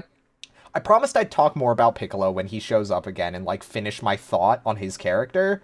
So like I said, Grandpa Gohan is like not alive like at this point. Like Piccolo, I don't think Piccolo ever meets Grandpa Gohan, but like it's weird. It's weird that they have put Piccolo here when they are trying to adapt the much like goofier first arc of Dragon Ball. Because what happens in the first arc of Dragon Ball is, yeah, they go to look for the Dragon Balls, and their enemy is a guy called Emperor Pilaf, and he is the person Mai works for, and also like a corgi with a big scimitar also works for him. And Emperor Pilaf is like, he's a fucking bit character. He's a joke. Like, the entire first arc of Dragon Ball is explicitly an incredibly goofy little romp. Akira Toriyama even said, yeah, like, I didn't think about what any of the characters would actually wish for, because, like, that wasn't the point. The reason I have them gathering something is just to justify the adventure. Like, that's what this is. It's not, but, so, them choosing to adapt that arc, but bring the much more, like, serious in tone villain Piccolo from much later in the story, like, it's weird, and I think it's what causes a lot of the friction that's going on here, and it's why it feels like none of the characters really have any kind of proper motivation to be doing what they're doing. Sorry, I'm listening. If I make sounds, because I'm trying to keep my cat from knocking everything off my fucking desk. Helping you clean the desk. She flung my tape across the room. Yeah. Why But are you doing this? yeah, Piccolo implodes Grandpa Gohan's house with Grandpa Gohan inside, and we cut back to Goku, who, like, just sits up and goes, something just happened. Like, he's like, I gotta go back to my grandpa. And he goes back to his destroyed house, and literally this is just the Uncle Ben shot from Sam Raimi's Spider-Man. It really is. It is, like, it looks exactly the same. The camera angles and everything. It's wild. Penelope, stop. Stop it. Here, I'm gonna keep talking about the scene while your cat battles you. No, it's all good. You should. Literally, the Uncle Ben shot happens, and instead of giving Goku a great power, great responsibility thing, he tells Goku, "Oh, Piccolo's returned, and also you need to find Master Muten Roshi, and the rest of the Dragon Balls, Goku. Also, always have faith in who you are, and I'm dead now." That's He's it. dead now. Yeah, he's dead, and Goku buries him in a long-forgotten lonely cairn of stone on his property. Yes! Long-forgotten lonely cairn of 7 stones. Yeah, we were 7 so stones. excited. It was so great. Excited. We finally got another one. But Goku goes to rummage through the destroyed remains of his domicile, and he finds a big chest, and he opens up the big chest, and what's inside but a bright orange gi. It's not the right shade of orange, which is a nitpick, but also it's like, come on, like, Come at least on. get the right color. But he sees it and he's like, Grandpa, whoa, what's that? Well, Grandpa But can't answer you now. yeah, He's dead. yeah, Grandpa's dead, and also someone is here. Someone's here breaking into what remains of Goku's house. Penny, Penny, no, Penny. Moving the things away from your reach is not an invitation to fully climb onto the desk to find them again. Do you want me to pause for you to handle this? I think she's leaving. I think she's about the hammock. Oh, okay. This is what she needs to do before she takes her nap, is she has to knock over everything on my desk and then she'll be good to go to bed. She has to harass you. It's true. Delightful. Okay. But yeah. Sorry. Yeah, anyways, we have an intruder, and it's not your cat. It's a woman, but not woman, the character who hangs out with Piccolo. This is a different lady who's got a single streak of blue in her hair. Yeah. Played by the woman who was in the terrible Joel Schumacher Phantom of the Opera adaptation. It's Bulma. Yay! Yeah, this is Bulma Briefs. That's the name of the character, not the actress. But yeah, I don't remember her name. Yeah. Sorry. So Bulma is the blue streak in this character's hair is supposed to invoke the fact that Bulma's hair in the manga and anime is blue. It's just blatantly like blue. Well, it's sometimes like a greenish blue and sometimes like a bright blue. It depends on who's doing the coloration, but like this doesn't matter. The reason it's only a blue streak is because they thought her having completely blue hair would be unrealistic. Oh, okay. Which doesn't make any fucking sense. Fuck you. Fuck you, movie. What are you talking about? Oh, okay. Yeah. I was gonna say, Goku confronts this woman entering the ruins of his house. She tries to fucking shoot him, and he goes, "Are you Piccolo? Did you kill my granddad?" And it's so funny that Grandpa Gohan apparently told Goku enough about Piccolo for Goku to know that Piccolo is a guy who exists, but also nothing about what he looks like or who he is or what he does. Yeah, he was just like... I mean, to be fair, he was dying. I'm sure he wasn't thinking about it, but it would have been, convenient for him to be like, oh, by the way, the guy who killed me, he's like bright green. You can't miss him. Yeah, well, not bright green, like kind of a weird muddled green that changes depending on the color grading of the scene he's in. But I digress, Goku. That's not important. The important thing is that he's green, like the Wicked Witch of the fucking West. It's not some lady with a blue streak in her hair, although I was killed by a woman. Yeah, so she doesn't actually shoot Goku, which is funny because... So, this scene right here is basically how original Dragon Ball starts. It starts with Bulma breaking into Goku's house because she detects the Dragon Ball with her dragon radar and shooting him in the fucking head. It doesn't work because Goku's a powerful, goofy boy. But, yeah, that's what happens. Bulma is the one who kicks off the adventure because she's the one who knows what the fuck Dragon Balls are, and Goku is just some dude living in the woods. But this time they make it so that Bulma thinks this is a fucking Prometheum orb or whatever. Yeah, that's what they call it. Yeah, she was apparently researching the 5-star Dragon Ball. There's a really funny scene where she says this and Goku just goes, "Lady, I don't know what you're talking about. This is a Dragon Ball." And I wish someone had fucking sat the writers of this movie down in a room and just said that while pointing at the fucking manga.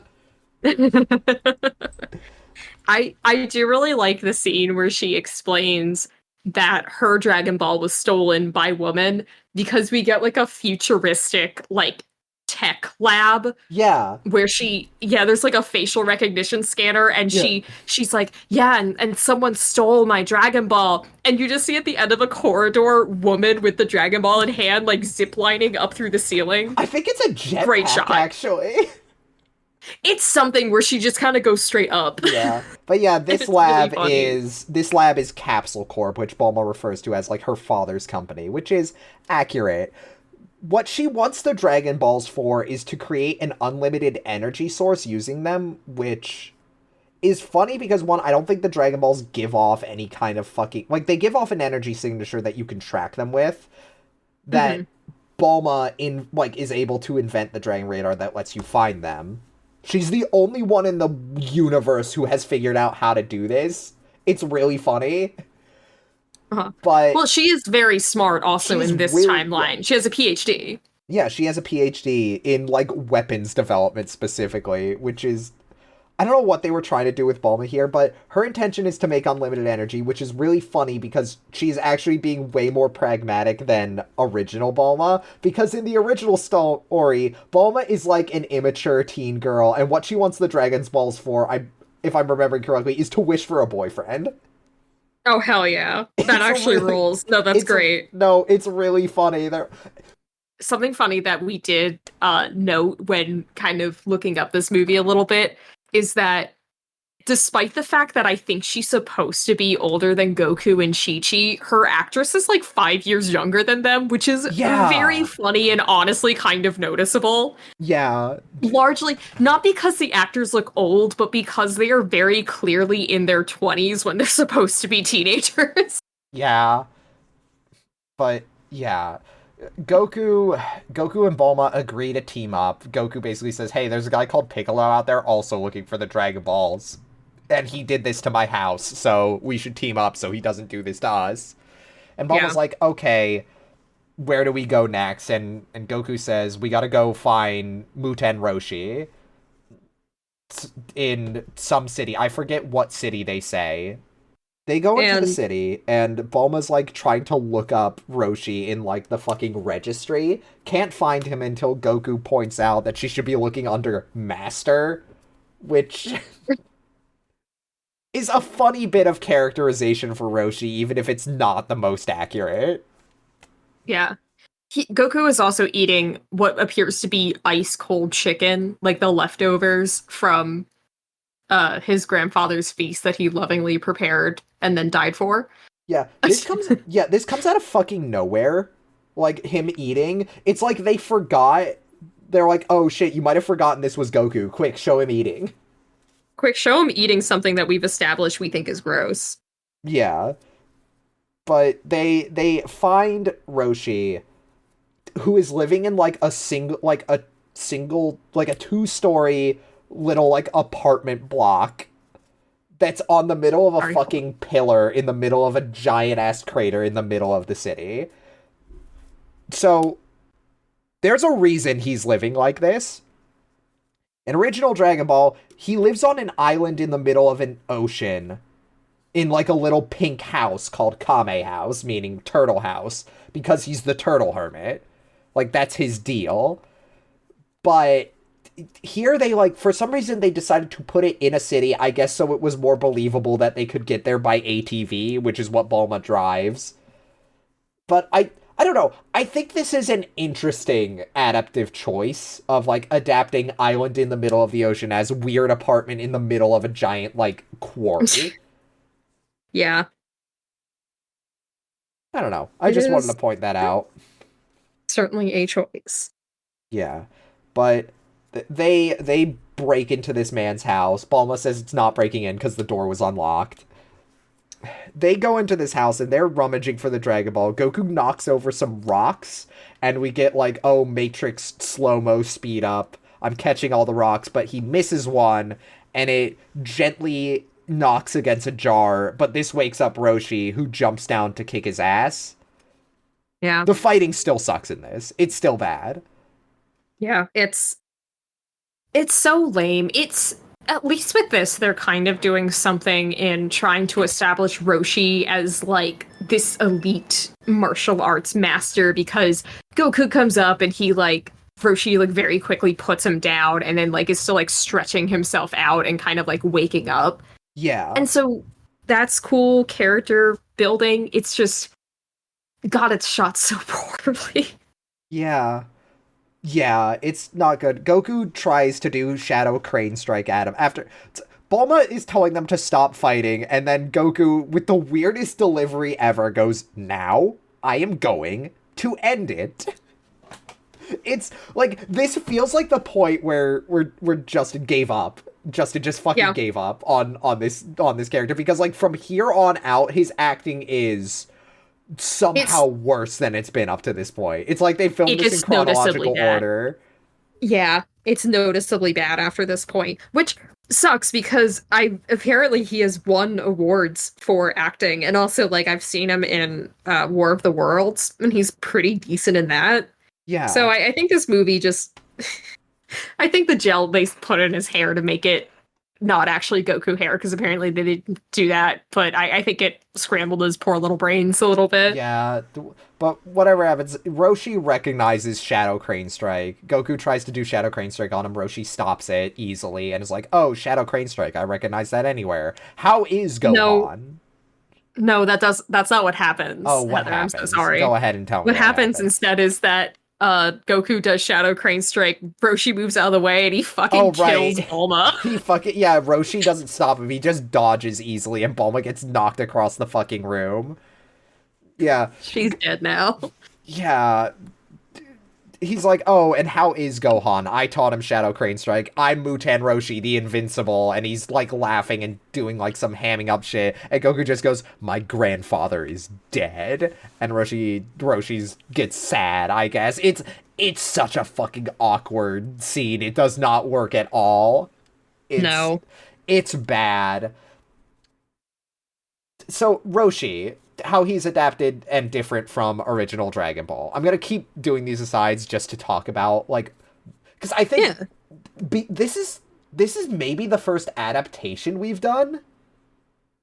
No, we did Aragon, and Oh yeah, also this is Eric. Yeah, we did do and also Aragon. Quest for Camelot, and also technically Mulan. Okay, We well, just haven't like those are all yeah, properties that we don't have much like familiarity with. Like I've read Aragon, but it's been years and I yeah, didn't like it very much, whereas you're like a yeah, Dragon Ball fan. yeah. So I like Dragon Ball. I don't know if I'd call myself like a. It's it's one of those things where like I know enough about it to like and enjoy it and like learning about. Sure, I'm a fan. I'll say I'm a fan.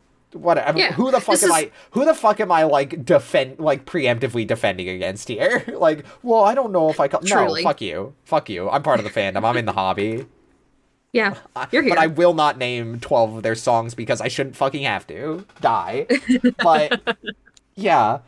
So, what the fuck was I say? Right, Roshi. So bit about Roshi's character. One, maybe the biggest thing that they preserve here, which in my opinion is a bit unfortunate that this is the character trait they chose, is that he's a fucking pervert. Yeah. He's a pervert who likes to look at porno mags and everything. Like, he's actually toned down in this. He's real bad in original Dragon Ball, which is unfortunate, but you know, whatever. It's It's like the kind of kind of gag manga it was. Like, he's a trope character. But interesting bit about Roshi's character. So he's a fucking old ass man mhm. in like original Dragon Ball and all that. Like old, completely bald, white beard, hunched over, wears a turtle shell on his back constantly. Yeah. He's the turtle hermit. He's also like they have Roshi here say I'm Muten Roshi the Invincible. That's not entirely that's like not from nowhere because part of Roshi's character is he drank the fountain of youth, which made him live gave him long life, but the problem is like the fountain of youth like doesn't work the way he thought it did and it just kind of locked him at old age forever. Oh. I forget the exact details of it, but like, yeah, there's like a fun little thing of that where he has like all the life and vitality and spryness of a young man, but he's just old. He's just old. He's just old. But in this movie, Roshi is. He looks like maybe a 30 to 40-year-old guy. Yeah. Maybe even not even 40. But Yeah, he's pretty young. yeah, he's pretty young. He says he's the one who trained Grandpa Gohan, which, like, makes no fucking sense, because they don't, like, I guess they're going for the Fountain of Youth thing, but they never go into that, so it's kind of just leaves you confused if you don't already know about Dragon Ball. Well, Heather, this was the first movie in a trilogy, so we just have to watch the other two Oh, movies. we just have to watch the other two movies, of course. Of course. Yeah. Yeah, Yeah. but, yeah, he Roshi, like, says, like, the rest of the dumb prophecy that Gohan told Goku while doing, like, really stupid hand motions that Mm-hmm. are not, like, that make no sense. It's just like, oh, he's just doing shit with his hands. And he goes to get the Dragon Ball, his Dragon Ball, out of the chest in his house. And they're doing some fucking Palantir shit. Like, now this movie is also ripping off Lord of the Rings, where Goku picks it up and he sees, like, flashes of weird visions. One of them being, like, his grandpa in the distance going, the power to stop this is within you, and then the earth blowing up. Yeah. Also, a note to make that I want to note specifically because it's meaningless and leads to nothing is that when Roshi goes to look for the Dragon Ball, it's not where he thought it was, and Goku, using like his sixth sense, is able to find it. Yeah. Because maybe he's connected to the Oh my dragon. No, god, maybe. no, Whoa. no. Yeah. So, yeah. While this is happening, Piccolo is vaporizing lakes with woman because there was a Dragon Ball under it, and he picks up and he goes, much easier without the water. Yeah. And now we're back to Roshi. Yeah, we're back to Roshi, who is now wearing his iconic Hawaiian shirt. Yeah. And for some also, fucking reason, they're pretending that Goku's shit is airbending. They're, like, referring to all of Goku's moves as airbending, which, like, okay, cool. This movie just decided to try and rip off Avatar. yeah, Why? that's out here. Why Avatar is popular, but it's not fucking Dragon Ball popular. I don't know why you felt the need to harp off of it. Like... Yeah.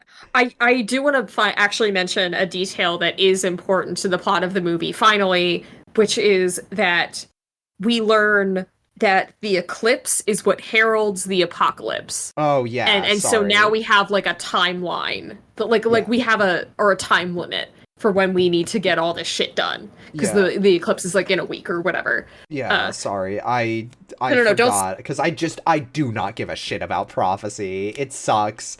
And hey, Dragon Ball does not fucking use it very much. Is the thing. Yeah, like, no. ever, I don't think. No, I'm not blaming you for that. It's that, like, it's actually important to the plot for once. Yeah. And so many of the things that we brought up are not, but this is, like, Yeah. actually an important thing that we are going to talk about because we now officially have, like, the timeline for what we need to acquire all the MacGuffins. Right.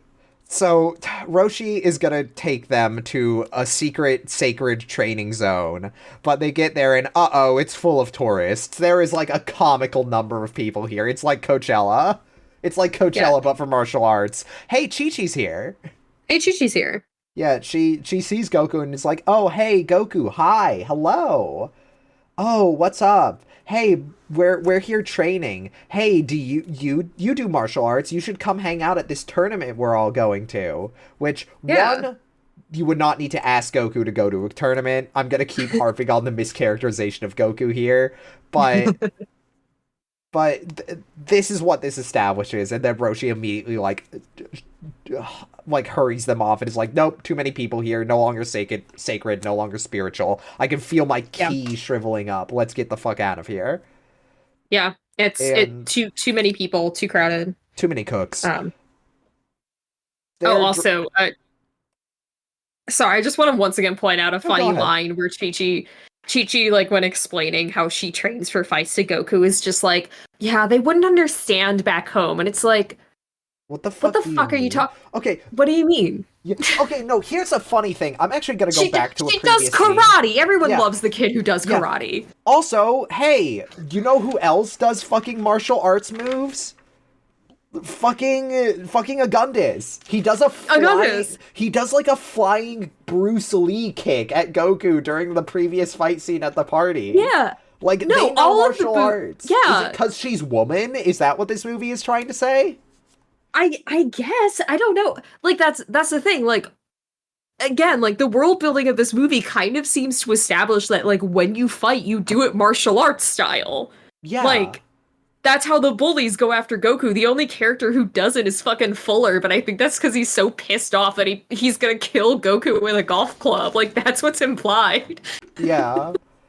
God, but they leave, and they're on, like, Bolla's ATV with like the little trailer hitch. Goku is like standing on his head. There's like a really fucking weird looking shot of him standing on his head that's like upside down, Yeah. and then they flip it back over. It looks so funny. The faces Justin Chadwick makes are ridiculous, all of them. But while they're driving, Bulma detects a Dragon Ball on her radar, and she's like, "Oh, it's dead ahead," and then they fall in a hole. They fall in a big hole. They fall in a big hole. And then someone hears them fall in the hole and is like, "Whoa, dudes! Whoa, dudes! You look like you're in trouble." It's Yamcha. Me. Yeah, this is Yamcha. So, hello, Yamcha. Yeah, like Roshi correctly deduces that Yamcha is the one who dug the fucking hole, and he's a desert bandit here to rob them. Yeah, he wants to take their bike. Yeah, he won't let them out of the pit unless they agree to give him all their shit. Yamcha is a desert bandit in the original Dragon Ball. This is how they meet him. His characterization here is like way different, like surprising nobody. So let me tell you about original Yamcha. Tell me about Yamcha. Original Yamcha is, a desert bandit. He's a martial artist himself. A pretty fucking talented one at that, actually. Yamcha is maybe one of the stronger characters for a good chunk of early Dragon Ball. He falls off later on as the series continues and eventually just quits martial arts altogether to be the world's best baseball player because he can still do all that superhuman martial arts shit. But hell yeah.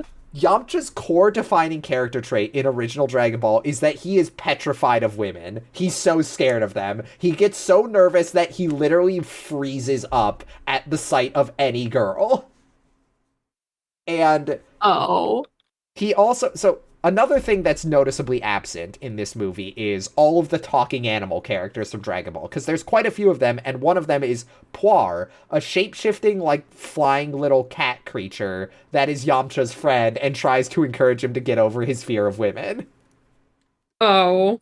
There's a lot of, like, comedic beats and kind of cute shit that, like, is fun in original Dragon Ball, and it's also what leads to, like, Bulma and Yamcha having, like, a brief, in quotes, like, relationship. I say brief, it goes on for a while, but, like, brief relationship. I get it. But, no, Yamcha's a bit of a fucking, like, goober. Like, a lot of, and they make him a goober, but in a way that's, like, in my opinion, a little less fun.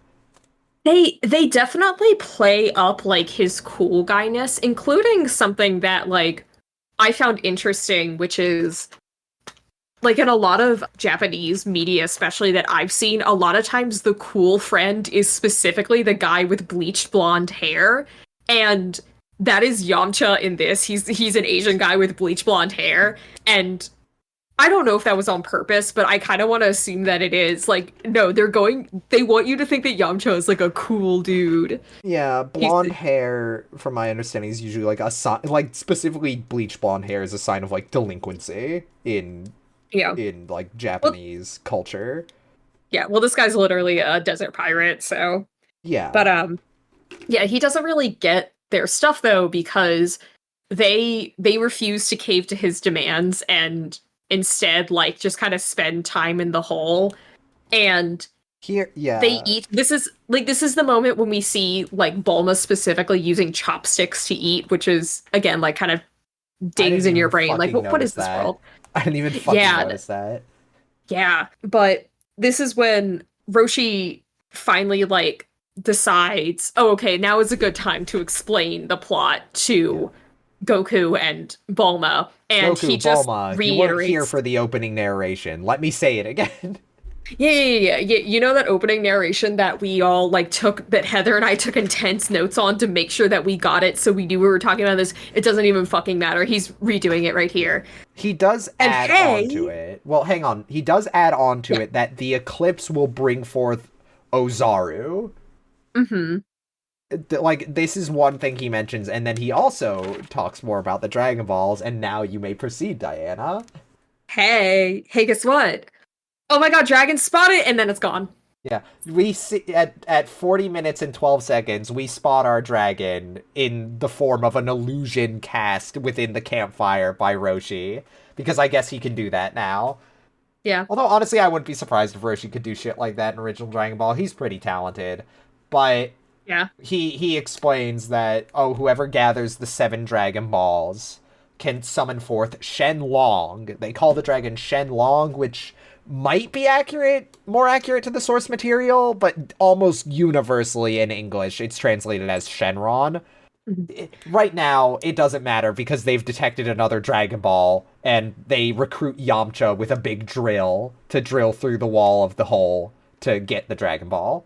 He's promised a third of whatever Bulma is going to make with her Dragon Ball energy idea, which Roshi confidently says is going to be 0. Yeah. Yeah. But my notes here were, these super rare Dragon Balls seem real fucking easy to find.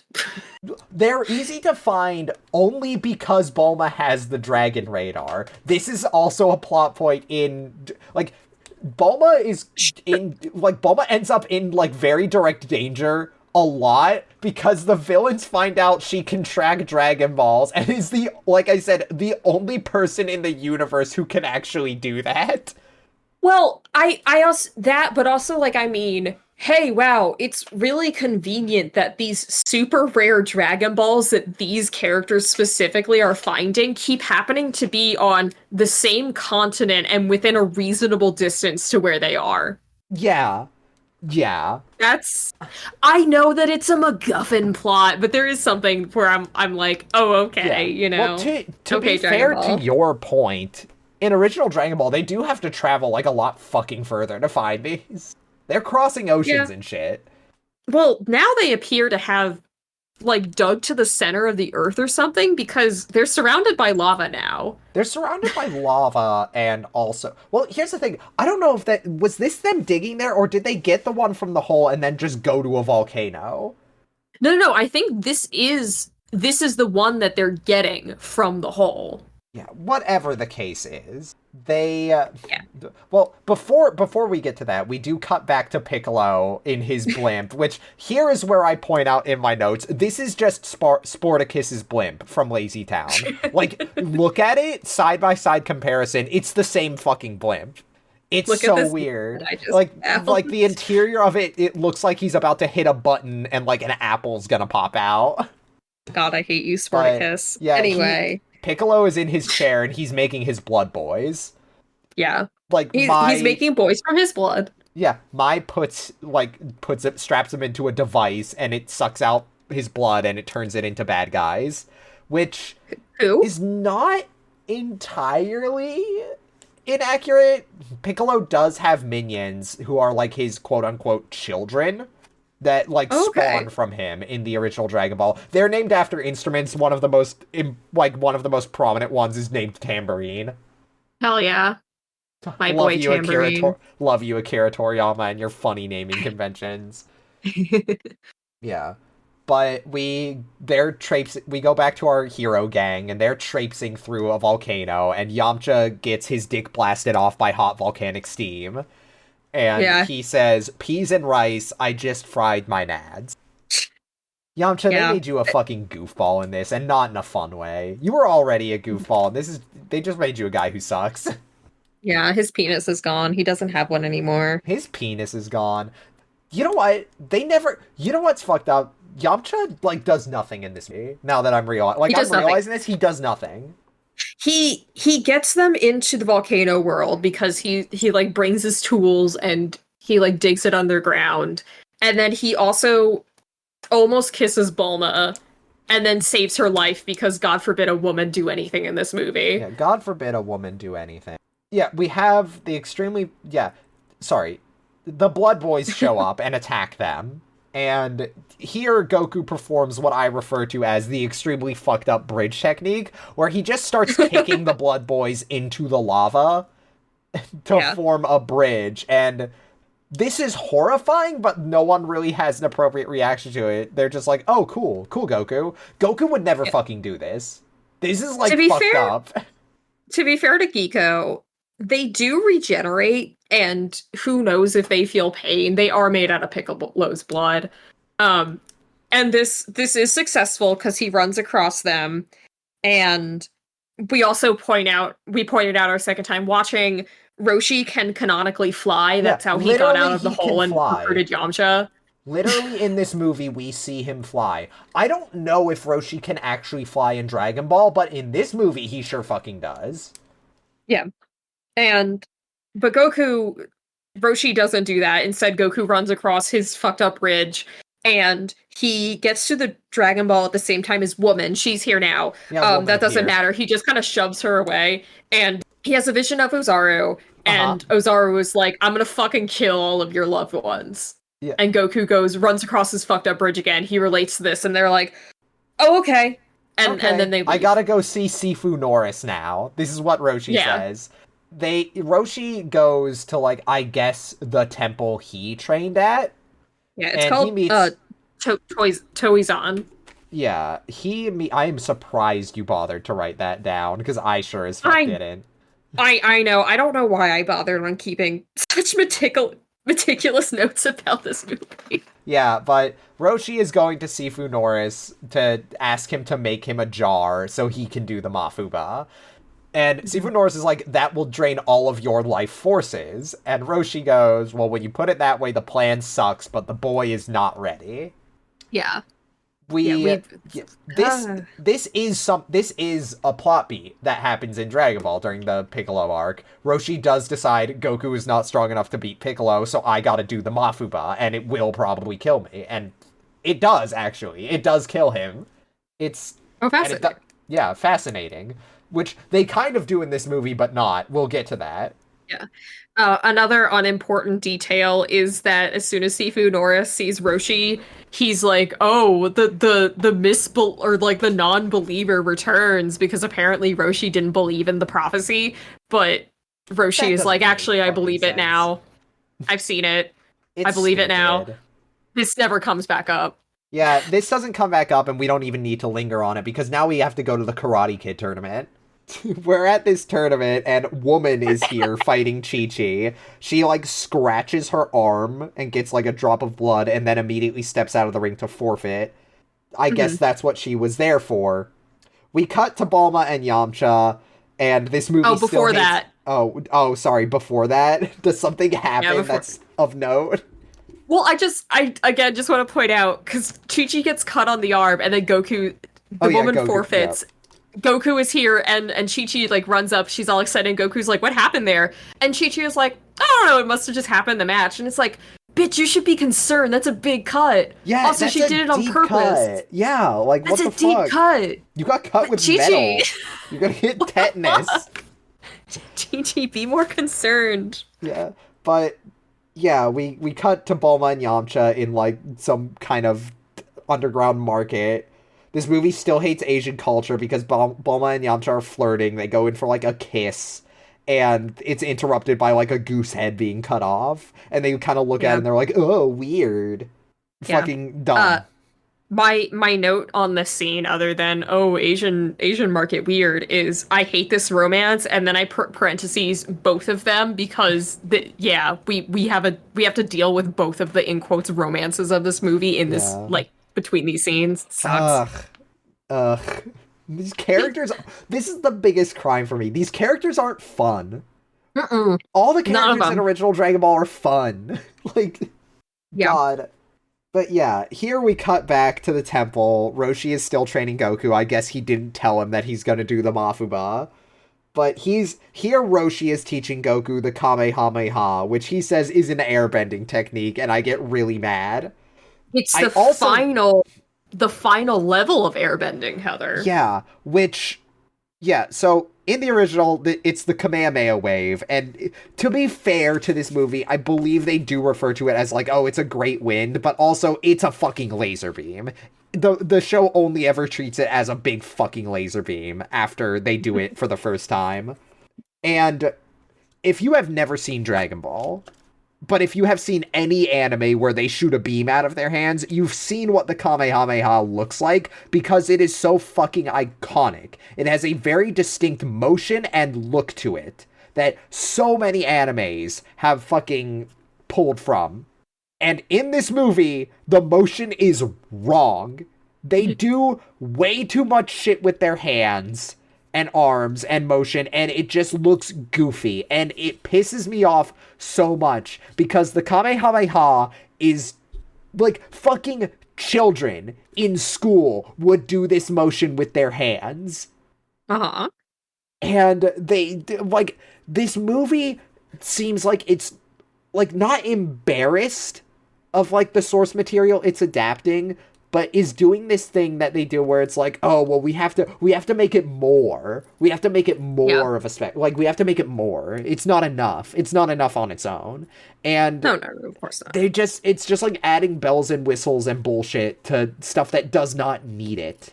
But yeah, Goku can't do the Kamehameha, which is really funny because in the original, he literally has to see it done once and then he can just do it. And it's played for comedy. No, sorry, this Goku is fucking stupid. And also remember, Heather, he relies too much on the physical and can't access his ki. Yeah. Can't do it. Yeah, Goku even laments that Grandpa said to master my ki, I gotta be one with myself and my enemy. I still don't know what that means. Well, Goku, that's because that doesn't mean fucking anything, actually. Yeah. But Chi-Chi is now once again here, and she thinks that she can help him. And she's like, okay, so the way that we're gonna do this is whenever you do it correctly, you'll be able to like take one step towards me, and like if you fuck it up, you have to take one step back, right? Yeah. And he bitches about like the taking one step back when he fucks it up, but eventually he's able to like make it his own is her suggestion, and so he does even more dumb hand motions. He does even more dumb hand motions. He lights 3 at once, and he gets to kiss Chi-Chi, and then he turns off the lights, and that's the end of the scene. We see the masters making the jar, chanting in foreign language, which is what the subtitles say. I didn't recognize the language. I could not tell you if it was a real one or not. Mm-hmm. It might be. I'm not saying like, oh, it didn't sound like a real language, but you know what the fuck I mean. Yeah. But we see a suspicious Chi-Chi here. Bulma, like, steps out of a room and sees Chi-Chi stepping out of Goku's room. And Bulma's like, oh, Chi-Chi. Hi, hello. What are you doing up so late? And she's like, oh, nothing. I was just leaving. And she's like, no, you can go back into the room. I'm not going to say anything. Yamcha shows up and he's like, oh, what are you two doing? And then they both say nothing. And it's like, oh, they think Goku's having sex. Like, they think that's what's happening. Yeah, but he was fucking. Yeah. She leaves, and then immediately Goku walks around the corner brushing his teeth, being like, hey gang, what's going on? And Bulma checks the Dragon Radar and goes, she has the balls. She took the balls, we gotta stop her. Raggy, she's got the balls. Yeah, and we learn, as she's running, she, like, lights the hallway on fire so they can't chase her, and then Chi-Chi comes from off-screen to punch Chi-Chi, and we get a mirror match because, oh, this is woman. This is woman disguised as Chi-Chi. I guess she used her blood for that somehow. Yeah. Genuinely the best fight in the movie, actually. Yeah. You can actually see what's happening in this one. Yeah, this one actually works, which is very funny because I would imagine this one was like it's the best fight, but it's also maybe the most like it's shot in the most boring way because it's just reverse shot of the back of the actor's head because she's fighting herself and herself is being represented by a stunt double in a wig. Yeah. Maybe not a wig, maybe just their hair's done up, but it's like they can only ever show the same shot of shooting one from the back while the other is like punching them. Yep. But Goku jumps through the fire to like help. And one Chi-Chi gets knocked over and immediately goes, Goku, help me! And Goku immediately fucking punches the shit out of the other Chi-Chi. And he notices that she has the scar on her arm and realizes he's lost the 50-50 and then gets fucking shot. And now he's dying and he sees a vision of his grandpa. And he's like, Grandpa, it's so good to see you. what do I do to beat Ozaru? And Grandpa goes, always have faith in who you are. And then Roshi heals him by shooting him in the chest with the Kamehameha. Fuck off, is what I've written. Yeah. Is what I've writ here. Father, I want to go out on my own. Yeah, but like, the Kamehameha is a beam that blows shit up. It does not fucking kill people. But anyway, we're moving on from this scene because Piccolo has all the Dragon Balls now, and he's gonna summon Shenlong, and this is the point in my notes where I wrote Shenlong more like Shenrong. Yes, because that just felt right. Yeah, this is wrong as well because they're like, oh, Piccolo's probably at a specific location. He's at the Dragon Temple, which is where you have to go with the Dragon Balls to summon the dragon. No, you can just do that shit anywhere. Once you have all 7, and you're basically done. But yeah, no, you could just do it anywhere. Once you have, the important thing is to have all 7 of them. But he goes to the Dragon Temple. He puts them in a rock, and so. Yeah, James Marsters is... I will give him his props here. His performance as Piccolo is, like, completely serviceable. It's maybe the most serviceable one in this movie. Because he actually gives a shit about this character and understands the character's motivation, even if this movie is not bothering with any of that. Because he goes on this monologue about, like, imagine being, like, having your every atom in your body compressed, like... to the point where all motion was impossible, like, and you were perfectly still and alone for 2,000 years. That was my hell, and now I'm going to get my revenge. He's got pathos, and it's cool, and it sucks that we're only getting this now. Yep. He also says a dumb prayer of summoning. Yeah. Stupid. He starts the dumb prayer of summoning, but luckily, our hero gang is on their way. Before they left, Roshi got the jar, and Yamcha got his Jeep. So they're driving... Yamcha's Jeep can fly. He drives it off a cliff, and it just takes off. Yeah. Yeah. But... and then he crashes the damn car. Yeah, he crashes the damn car.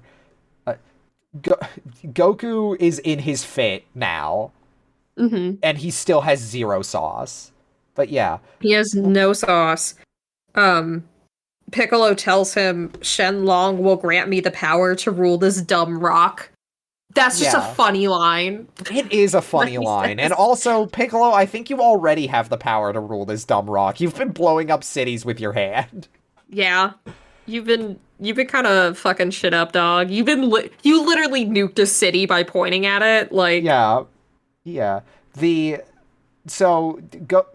Goku is confronting Piccolo, and he's like, I'm here to stop you, and I will defeat you and stop Ozaru. And Piccolo goes, no, when the eclipse happens, you will become Ozaru, because you are Ozaru. Goku's time is over. Goku's time is over. Yeah. Hey, as it turned out, Goku, or Ozaru, apparently, like, went into a fugue state, I guess, and then 18 years ago, came down as a fucking comet. Yeah, timeline... Gohan picked it up. The timeline makes no fucking sense here. Because the timeline makes no fucking sense because Ozaru disappeared after Piccolo was defeated 2,000 years ago. Or 1,000 years ago. This movie can't make up its mind. And I guess he went to space and then came back as a baby. Like, why does this happen? I don't know. The reason this makes no sense is because Ozaru and Piccolo have nothing to fucking do with each other. So, now I get to talk about Ozaru. Or Ozaru, or however you want to say it. The way shit's pronounced in English varies based on the dub, but... yeah. Ozaru, which is how I'm used to it being said, or the Great Ape. This plot point of Goku being the Great Ape is accurate. This is real. Goku does turn into a giant rampaging ape monster. Specifically, he does this during the full moon, which I think is why we got that 1-second shot of him with the moon earlier. Okay. But, yeah, nothing to do with Piccolo. This is just a thing that happens with Goku. We don't learn about why this happens until way, way later, but we know it's because of his monkey tail, which he does not have in this movie. But some interesting things about Ozaru. Goku is the reason his grandfather is dead, actually. In Oh. original Dragon Ball, there's a tonal shift, like where we learn, oh, the thing that killed Grandpa Gohan was like a rampaging ape that crushed his house with him inside it. Oh And we shit. find, yeah, and it's like, oh shit, this is Goku. This is Goku, and we learn this when he fucking turns into a great ape at the climax of like the original first arc of Dragon Ball. And they figure this out, and they're like, oh shit, we can't ever tell Goku about this because it would break his heart. Mm-hmm. And when Goku finally does learn about it way later, it's devastating to him. It's like there's like actual pathos there. Instead, here it's just like, oh hey Goku, you are evil monkey, and Goku's like, oh no, I'm evil monkey. But yeah, so this is weird. And it's Uh-huh. also why it doesn't make any sense that Piccolo and Ozaru like work together, why the timeline makes no sense.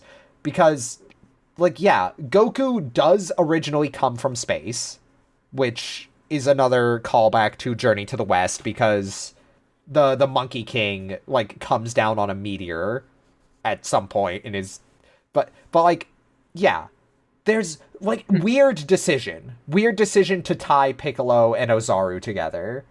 Yeah. That's just my 2 cents. Yeah, it sounds like they could have made this a very fun, like, action adventure movie with a kind of like heavy plot, like a heavy emotional core at the center of it. And instead they were like, well, everyone knows what a piccolo is, right? So Do we can't they? make the movie without a piccolo, right? So I guess we're gonna make the movie with a piccolo, Yeah, I right? this is Goku is turning into Ozaru. The eclipse is happening. Goku's time is over, and he turns into the big ape. He does like the fucking oh I'm the Hulk and I'm sad because I realize I'm turning into a monster, but it's too late because I'm a monster now. Like look back at his friends, Yeah. He also but doesn't look like an ape. He he just looks doesn't. like a big he looks like a big pile of CGI goo. Yeah, I'm gonna like when I wanted to like show you what the original Dragon Ball stuff like looks like as well because Akira Toriyama, what I keep saying like oh this shit has no sauce, Akira Toriyama has a very distinct style that is very recognizable and also iconic in the way that's like this is what carried his like manga. Like this is Uh-huh. what elevated it to that height of just how recognizable and interesting all his designs are. Yeah. But I digress. Goku is a big ape now, and he's chasing after his friends because they have one of the Dragon Balls. And while they're doing that, Roshi rolls up with the jar, and he performs the Mafuba.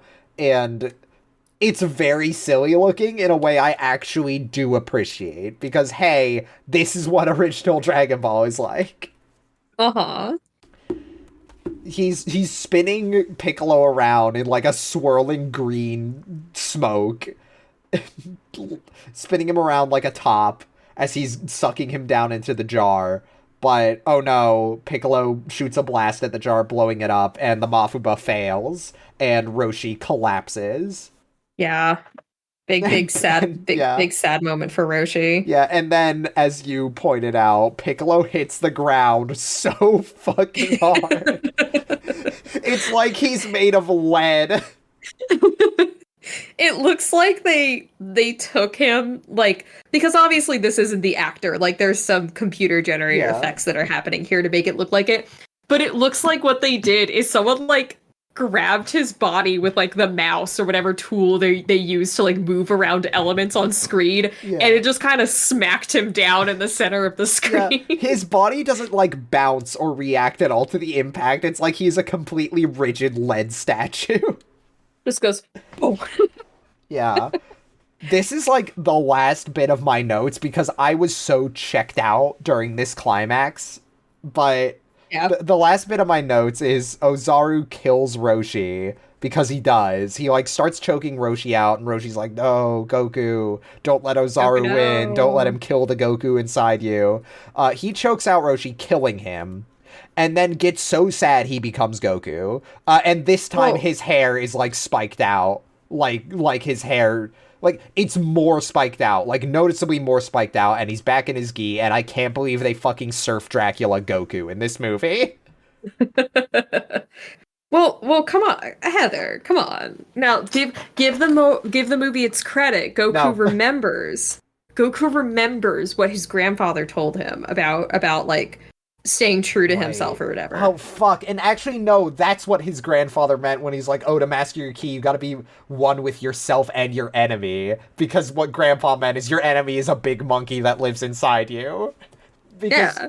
Goku is now like, I am Ozaru, and I am Goku. I am one, but I must be two.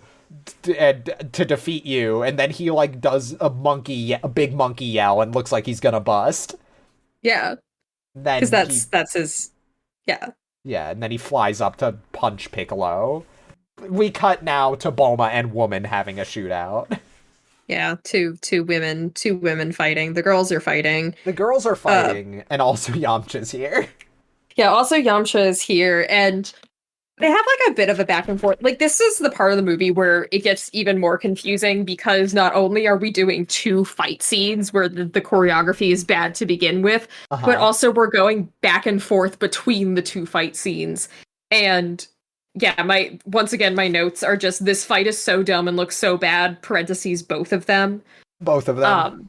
The way that the Bulma woman fight concludes is Bulma tries to trick Woman and like throws an object her which turns out to capsule. be her capsule. Well, she's throwing like I think a Dragon Ball is what the woman wants her to give her.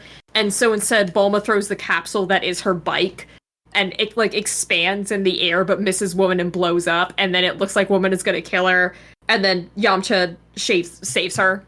He shoots her in the back with a gun, which sucks because Yamcha's a martial artist and he doesn't get to do any martial arts in this movie. He doesn't get to do his really iconic move, Wolf Fang Fist, where his fist literally turns into the head of a wolf.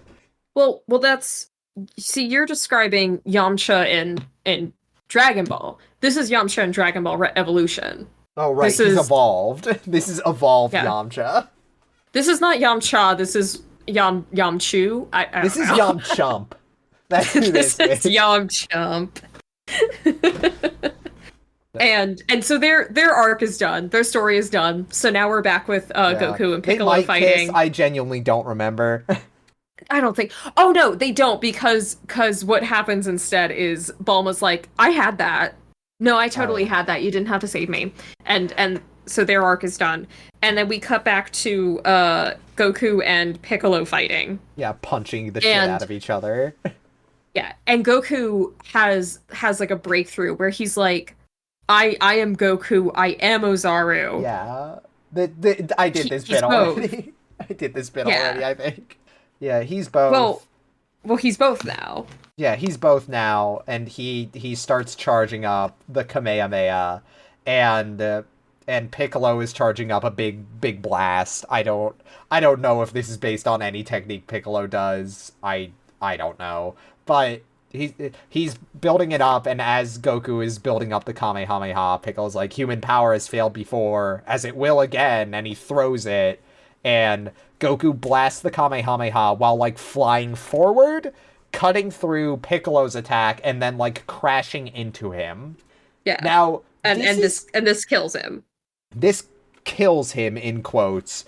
Now, yeah, this is kind of a shot for shot of how Piccolo dies in the original, but what happens is Goku flies through him. Like, he flies through his chest and comes out the other side. It's kind of brutal. Which is kind of what they were implying with that motion, but they don't commit to it, which I think is a shame. Yeah, I guess that might be because I've seen like a Piccolo, like a gif of him dying where he like bursts into pieces or something. And I was like, wow, that's way more brutal than I thought Dragon Ball was. No, like when I saw it. Dragon Ball, yeah, no, Goku literally like fucking punches through him with his head. Like he headbutts through his chest. It's crazy. It's nuts, yeah. But no, he's just kind of like there on the ground, fully intact, but I guess he's dead now. Yeah, he's dead now. Yeah, he's dead now. As is Roshi, big and sad. Woman. Oh wait, hold on. We have Dragon Balls. Fuck, we have a Dragon Ball. We get a big cool wish. Yeah, we get a big, cool, perfect wish, which is how they described it in the exposition, Yeah. which is funny, because what the fuck do you mean perfect wish?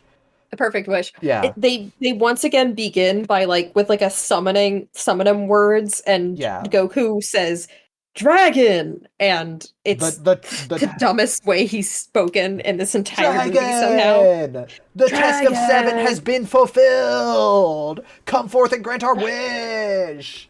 And And holy he shit! does not say pretty peas or peas and carrots, which is a damn shame because they do because It is. when they summon Shenron a couple times, like they have to say pretty please, and it's really funny.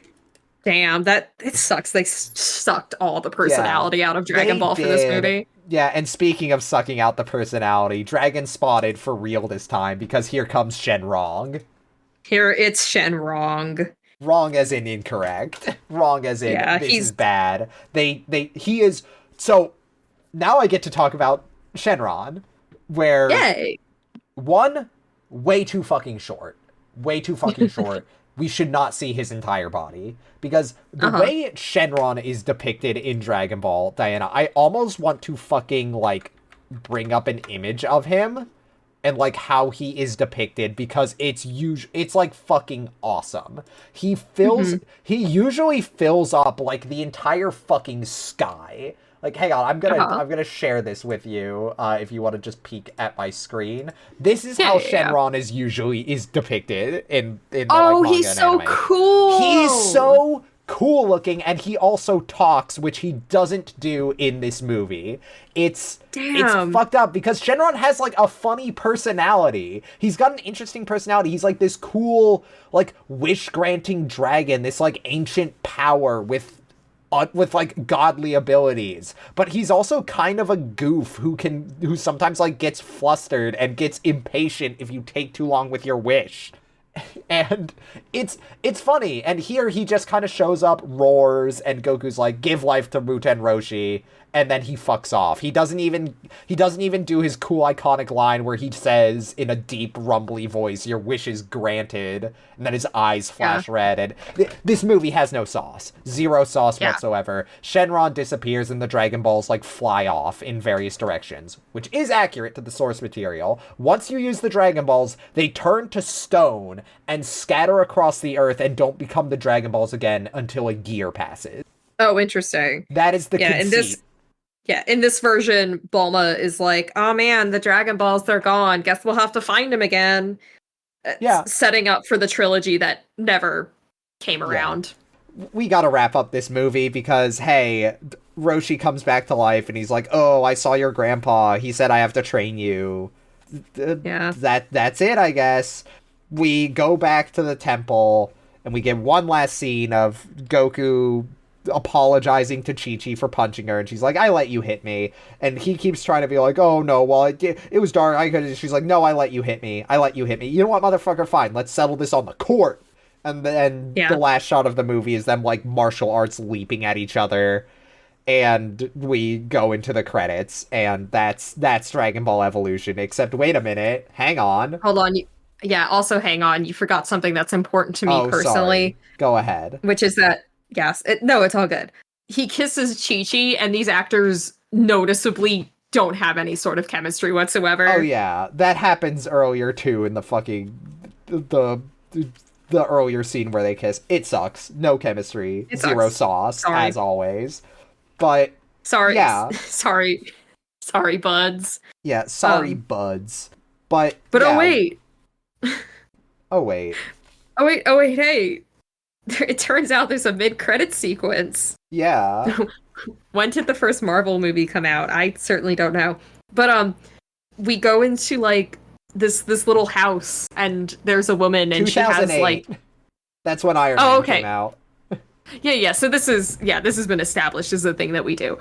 There's a woman, and she has like a bowl and with like water in it and a little cloth, and she goes. At herb, and she goes over to a bed and starts like wiping the forehead of someone unseen.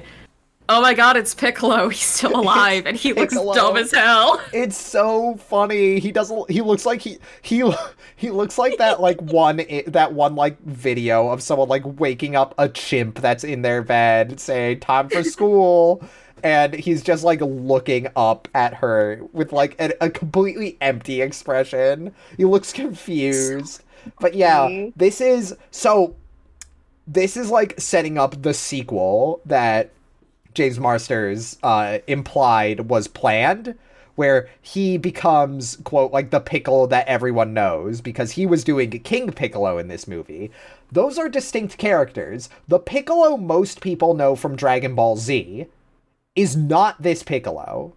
When King Piccolo is killed, his last act is to spit out an egg that contains his son, Piccolo Jr., and this is the Piccolo that we know from Dragon Ball Z. Oh! Yeah.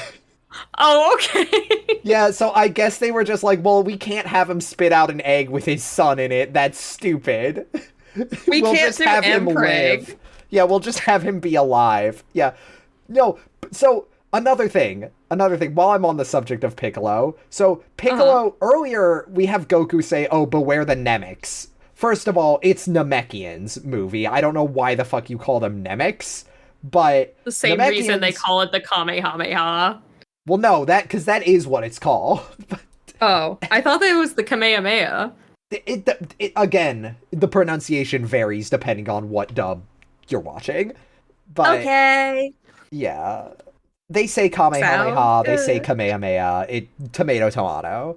But Sounds good. Kicking my okay. feet.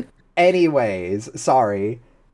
What the fuck? I'm Oh, sorry. right. No, it's fine. So, Namekians. They are Piccolo's people. They are basically like, we find out way later. Originally, King Piccolo is just referred to as a demon. He's a demon. He's a fucked up demon from hell. We learn later, like, it's later revealed that actually, no, King Piccolo was a guy from space, from a planet called Namek, full of a bunch of asexually reproducing, like, all male presenting slug people. Oh, okay. Like, kind of. Like, they subsist entirely on water, and they can do, like, cool shit. So, like, I don't know. I've completely forgot what my original point with this was, but, like, I'm just kind of talking more about, like, the deal with Piccolo, and what, like, I guess that's what they were going to go into in the sequel movies, because they also mention that Vegeta was planned to show up at some point. Yes. And I have no Where idea was how the he? fuck they were gonna do him. But Where was Vegeta? yeah, that's the end of Dragon Ball, really. Or Dragon Ball Evolution, which is a fucking mess that just does not take any of what's good about Dragon Ball and messes up everything else. Yeah. Don't watch this movie. Don't watch this Like, movie, actually, don't watch this Watch, movie. Yeah, watch don't watch Dragon this one, Ball. Watch Dragon Ball. If Watch anything Dragon of Ball. what I said sounded interesting or funny to you, watch Dragon Ball. It's old. Some of it has not aged the best, but like this is shit from the fucking like 80s. Like, it's old. But, Yeah. you know, I think it's fun. And hey, if you're into anime, like, it's one of those things where it's like, no, you should watch this. This is like a cultural touchstone that you should be aware of. Yeah, I kind of want to watch Dragon Ball now. So Hell yeah.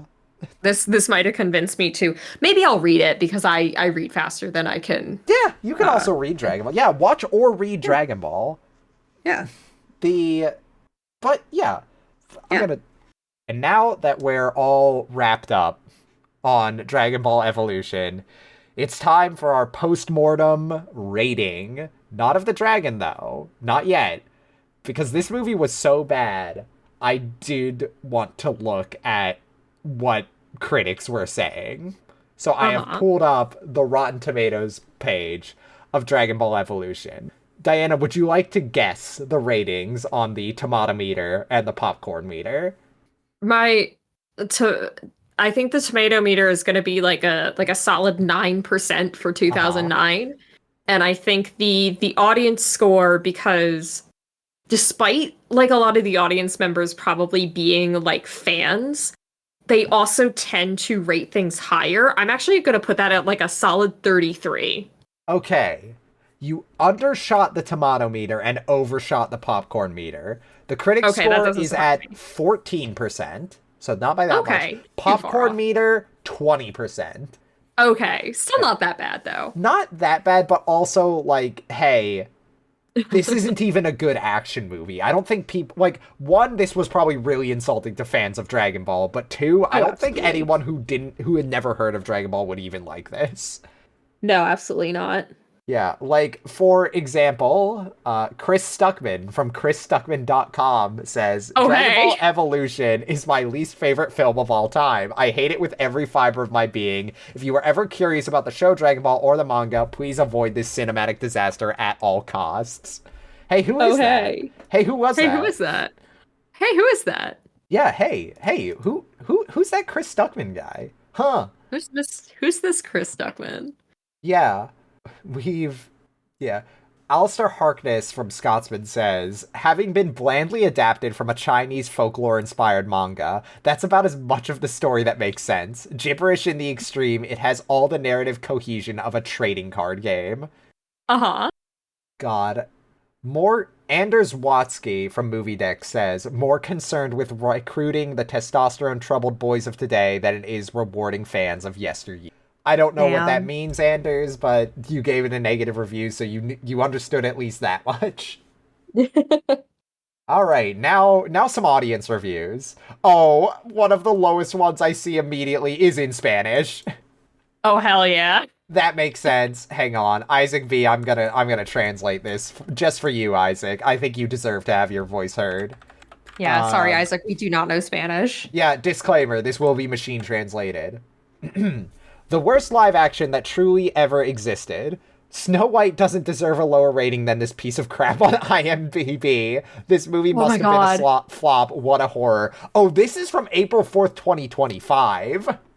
I was about to say this is someone responding directly to the fact that Yeah, Snow White currently it dropped lower than yeah. Dragon Ball, which again my Snow understanding is White, that movie doesn't deserve it. yeah, Snow White unseated. Well, I've heard Snow White's pretty bad, but Snow White unseated Dragon Ball as the worst rated adaptation of an Yep. animated series of all time on Yep. IMDb. Yep. God, is there a way I could sort by? I can't sort by, audience, but let's see.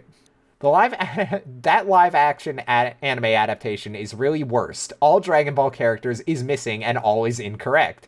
We everyone know to teen Son Goku never heard of high school, but only school of martial arts is definitely with Muten Roshi. And another mistake is when Goku meet Bulma. Bulma need to have blue hair, not half blue. In fight scene when Son Gohan fight with Piccolo, we know that Goku when he is B Kid, he is transformed in Great Monkey and he is half tail. That's Tale. But we see Piccolo Uh-huh. kill Son Gohan, definitely again incorrect. That is only I could say because I am a big fan of Dragon Ball anime series, but that movie is for me is totally zero, and rating for that movie is 0 out of 10.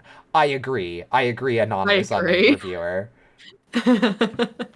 Iconic review. I am hard pressed to find a genuine good review of this. There is nothing here like above 1 star. Most of this That is half rules. star. Damn, Dragon Balls don't even have half stars. Damn. God, We had hang better on. luck finding good reviews of Aragon than this movie. Yeah, because Aragon was at least like passable as a fantasy movie. Yeah. Honestly, I love Aragon more and more every day. Okay, here's 3.5 stars. As a standalone film, it's pretty solid. It's obviously not perfect and has a good amount of flaws, but if you have no understanding of DBZ verse, then it can definitely come off as a decent watch. Diana, do you agree? No. Okay, cool. You're wrong, Derek. Yeah, Derek. If you do, however, then you'll spend the entirety of this movie picking it apart. 2.5 out of 5 from a newcomer perspective, and 0 out of 5 from a person with knowledge on how the story actually goes.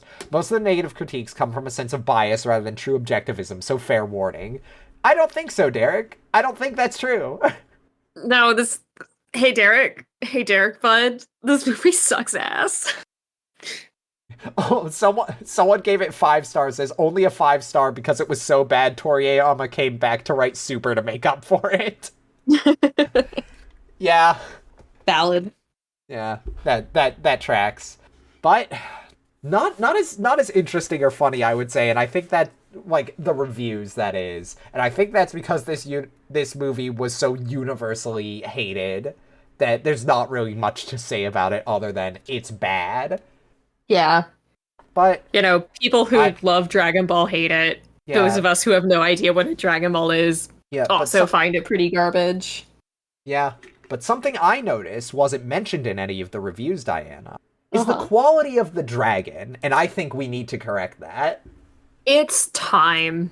It's It's time to time. go to the dragon scale. It's time to break out the dragon scale, our numerical, quantifiable, and entirely arbitrary scale rating the dragons in the media we consume. Yep. Today We on love the our dragon docket, of scale. course, is Shenlong from Dragon Ball Evolution, or Shenrong as we have unaffectionately dubbed him. Yeah. We hate this guy. Yep. So, 5 categories, of course: taxonomy, elegance, terror, prominence, and effectiveness. Taxonomy, regrettably, I don't think you can argue that this isn't a dragon. This is a 10 out of 10 dragon. Yeah. 10 out of 10, 10 out of 10 dragonness on this dragon. It's a dragon, Yep. regrettably. Regrettably. Yeah. Elegance. I I don't fucking know. He's barely around to get a good look at him. They've got so much fucking bloom on him, I can barely see it. I don't think he's very elegant looking. I think he looks kind of goofy. He's got way too big a head for his tiny body. Give him like a 1, 2 or a 1, I think. I'm gonna say 3 because I don't think he's that goofy looking, but Okay. yeah, no. 3. Yeah. Terror. I'm not fucking scared of this dragon. I'm not scared of him. Yeah, 1. This thing's not scary. It like it's just like an animal. It doesn't do anything. Prominence like fucking 0, like a 0.5. He's there for like 2 seconds. Yeah. Get this guy out of here. He's barely even brought up when they're talking about the Dragon Balls themselves. Truly. God. There's like almost no debate here. Effectiveness. 0. 0.5. No. Oh yeah, 0 actually. 0. You're right, 0. He doesn't need to fucking be here. He's not a character. The Dragon Balls could have just granted the wish without summoning the dragon, and nothing would have changed. Yeah. His presence is not felt at all in this movie. 0 out of 10 effectiveness. He doesn't do shit. He brings Roshi back to life, but honestly, he didn't even need to do that. It's so hollow. I'll say 0.1 because he does bring Roshi back to life, so he does something. Bonus 0. No bonus points. Bonus -1. I'm taking a point off because of how bad of an adaptation of Shenron this is. I showed you what he's supposed to look like. I showed you what he's supposed to look like. Yeah, you did. Yeah. No, yeah, we could just do this. This is our fucking scale. It's our fucking show. It's our fucking scale. And Shenron, you get a total score of 1.75 out of 10. You fail. Fuck you. You failed. I don't even need to resort the chart because you're at the fucking bottom. 8th place, motherfucker. Or sorry, 7th place. Go fuck yourself. You lose. Good day, sir. Good day, sir. 7th place for the 7 Dragon Balls that I'm gonna gather to wish this movie was better. Good one. I liked that. Thanks. Well, that was maybe our quickest dragon scale ever. I'm glad we've wrapped up.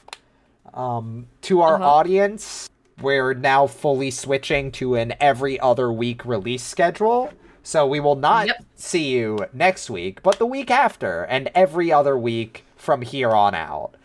Yeah, and also because we've started doing this a little bit where we tease the next episode, which I think is good for us to do because it means that people will have time to go and watch the movie. Yeah, so we actually have one more April episode, and pattern of April is this one's for fools. We're getting a little silly with it, and the next movie that we're gonna watch. Some people might debate as to whether or not there's a dragon in it. Yeah, this might be our first not 10 out of 10 taxonomy score. Yeah. If we don't want people to know, Heather, we can just cut this out. But our next movie, we're going sky high because we're gonna hop onto Wes Craven's Red Eye. I cannot wait for you to explain how you justify this movie as having a dragon in it. I'm so excited. Audience, I guarantee you will not predict it. You have no Happy idea. April Fools. The machination of Diana's mind is beautiful and inscrutable. It is April, and all of you are fools for paying attention to our podcast. Of course. I've been Diana. Yeah. And I've been Heather, and will continue to be Heather. And thank you so much for paying attention to our podcast, actually. We'll spot you next time. Thank you. We'll spot you later. Bye. Bye. Goodbye now.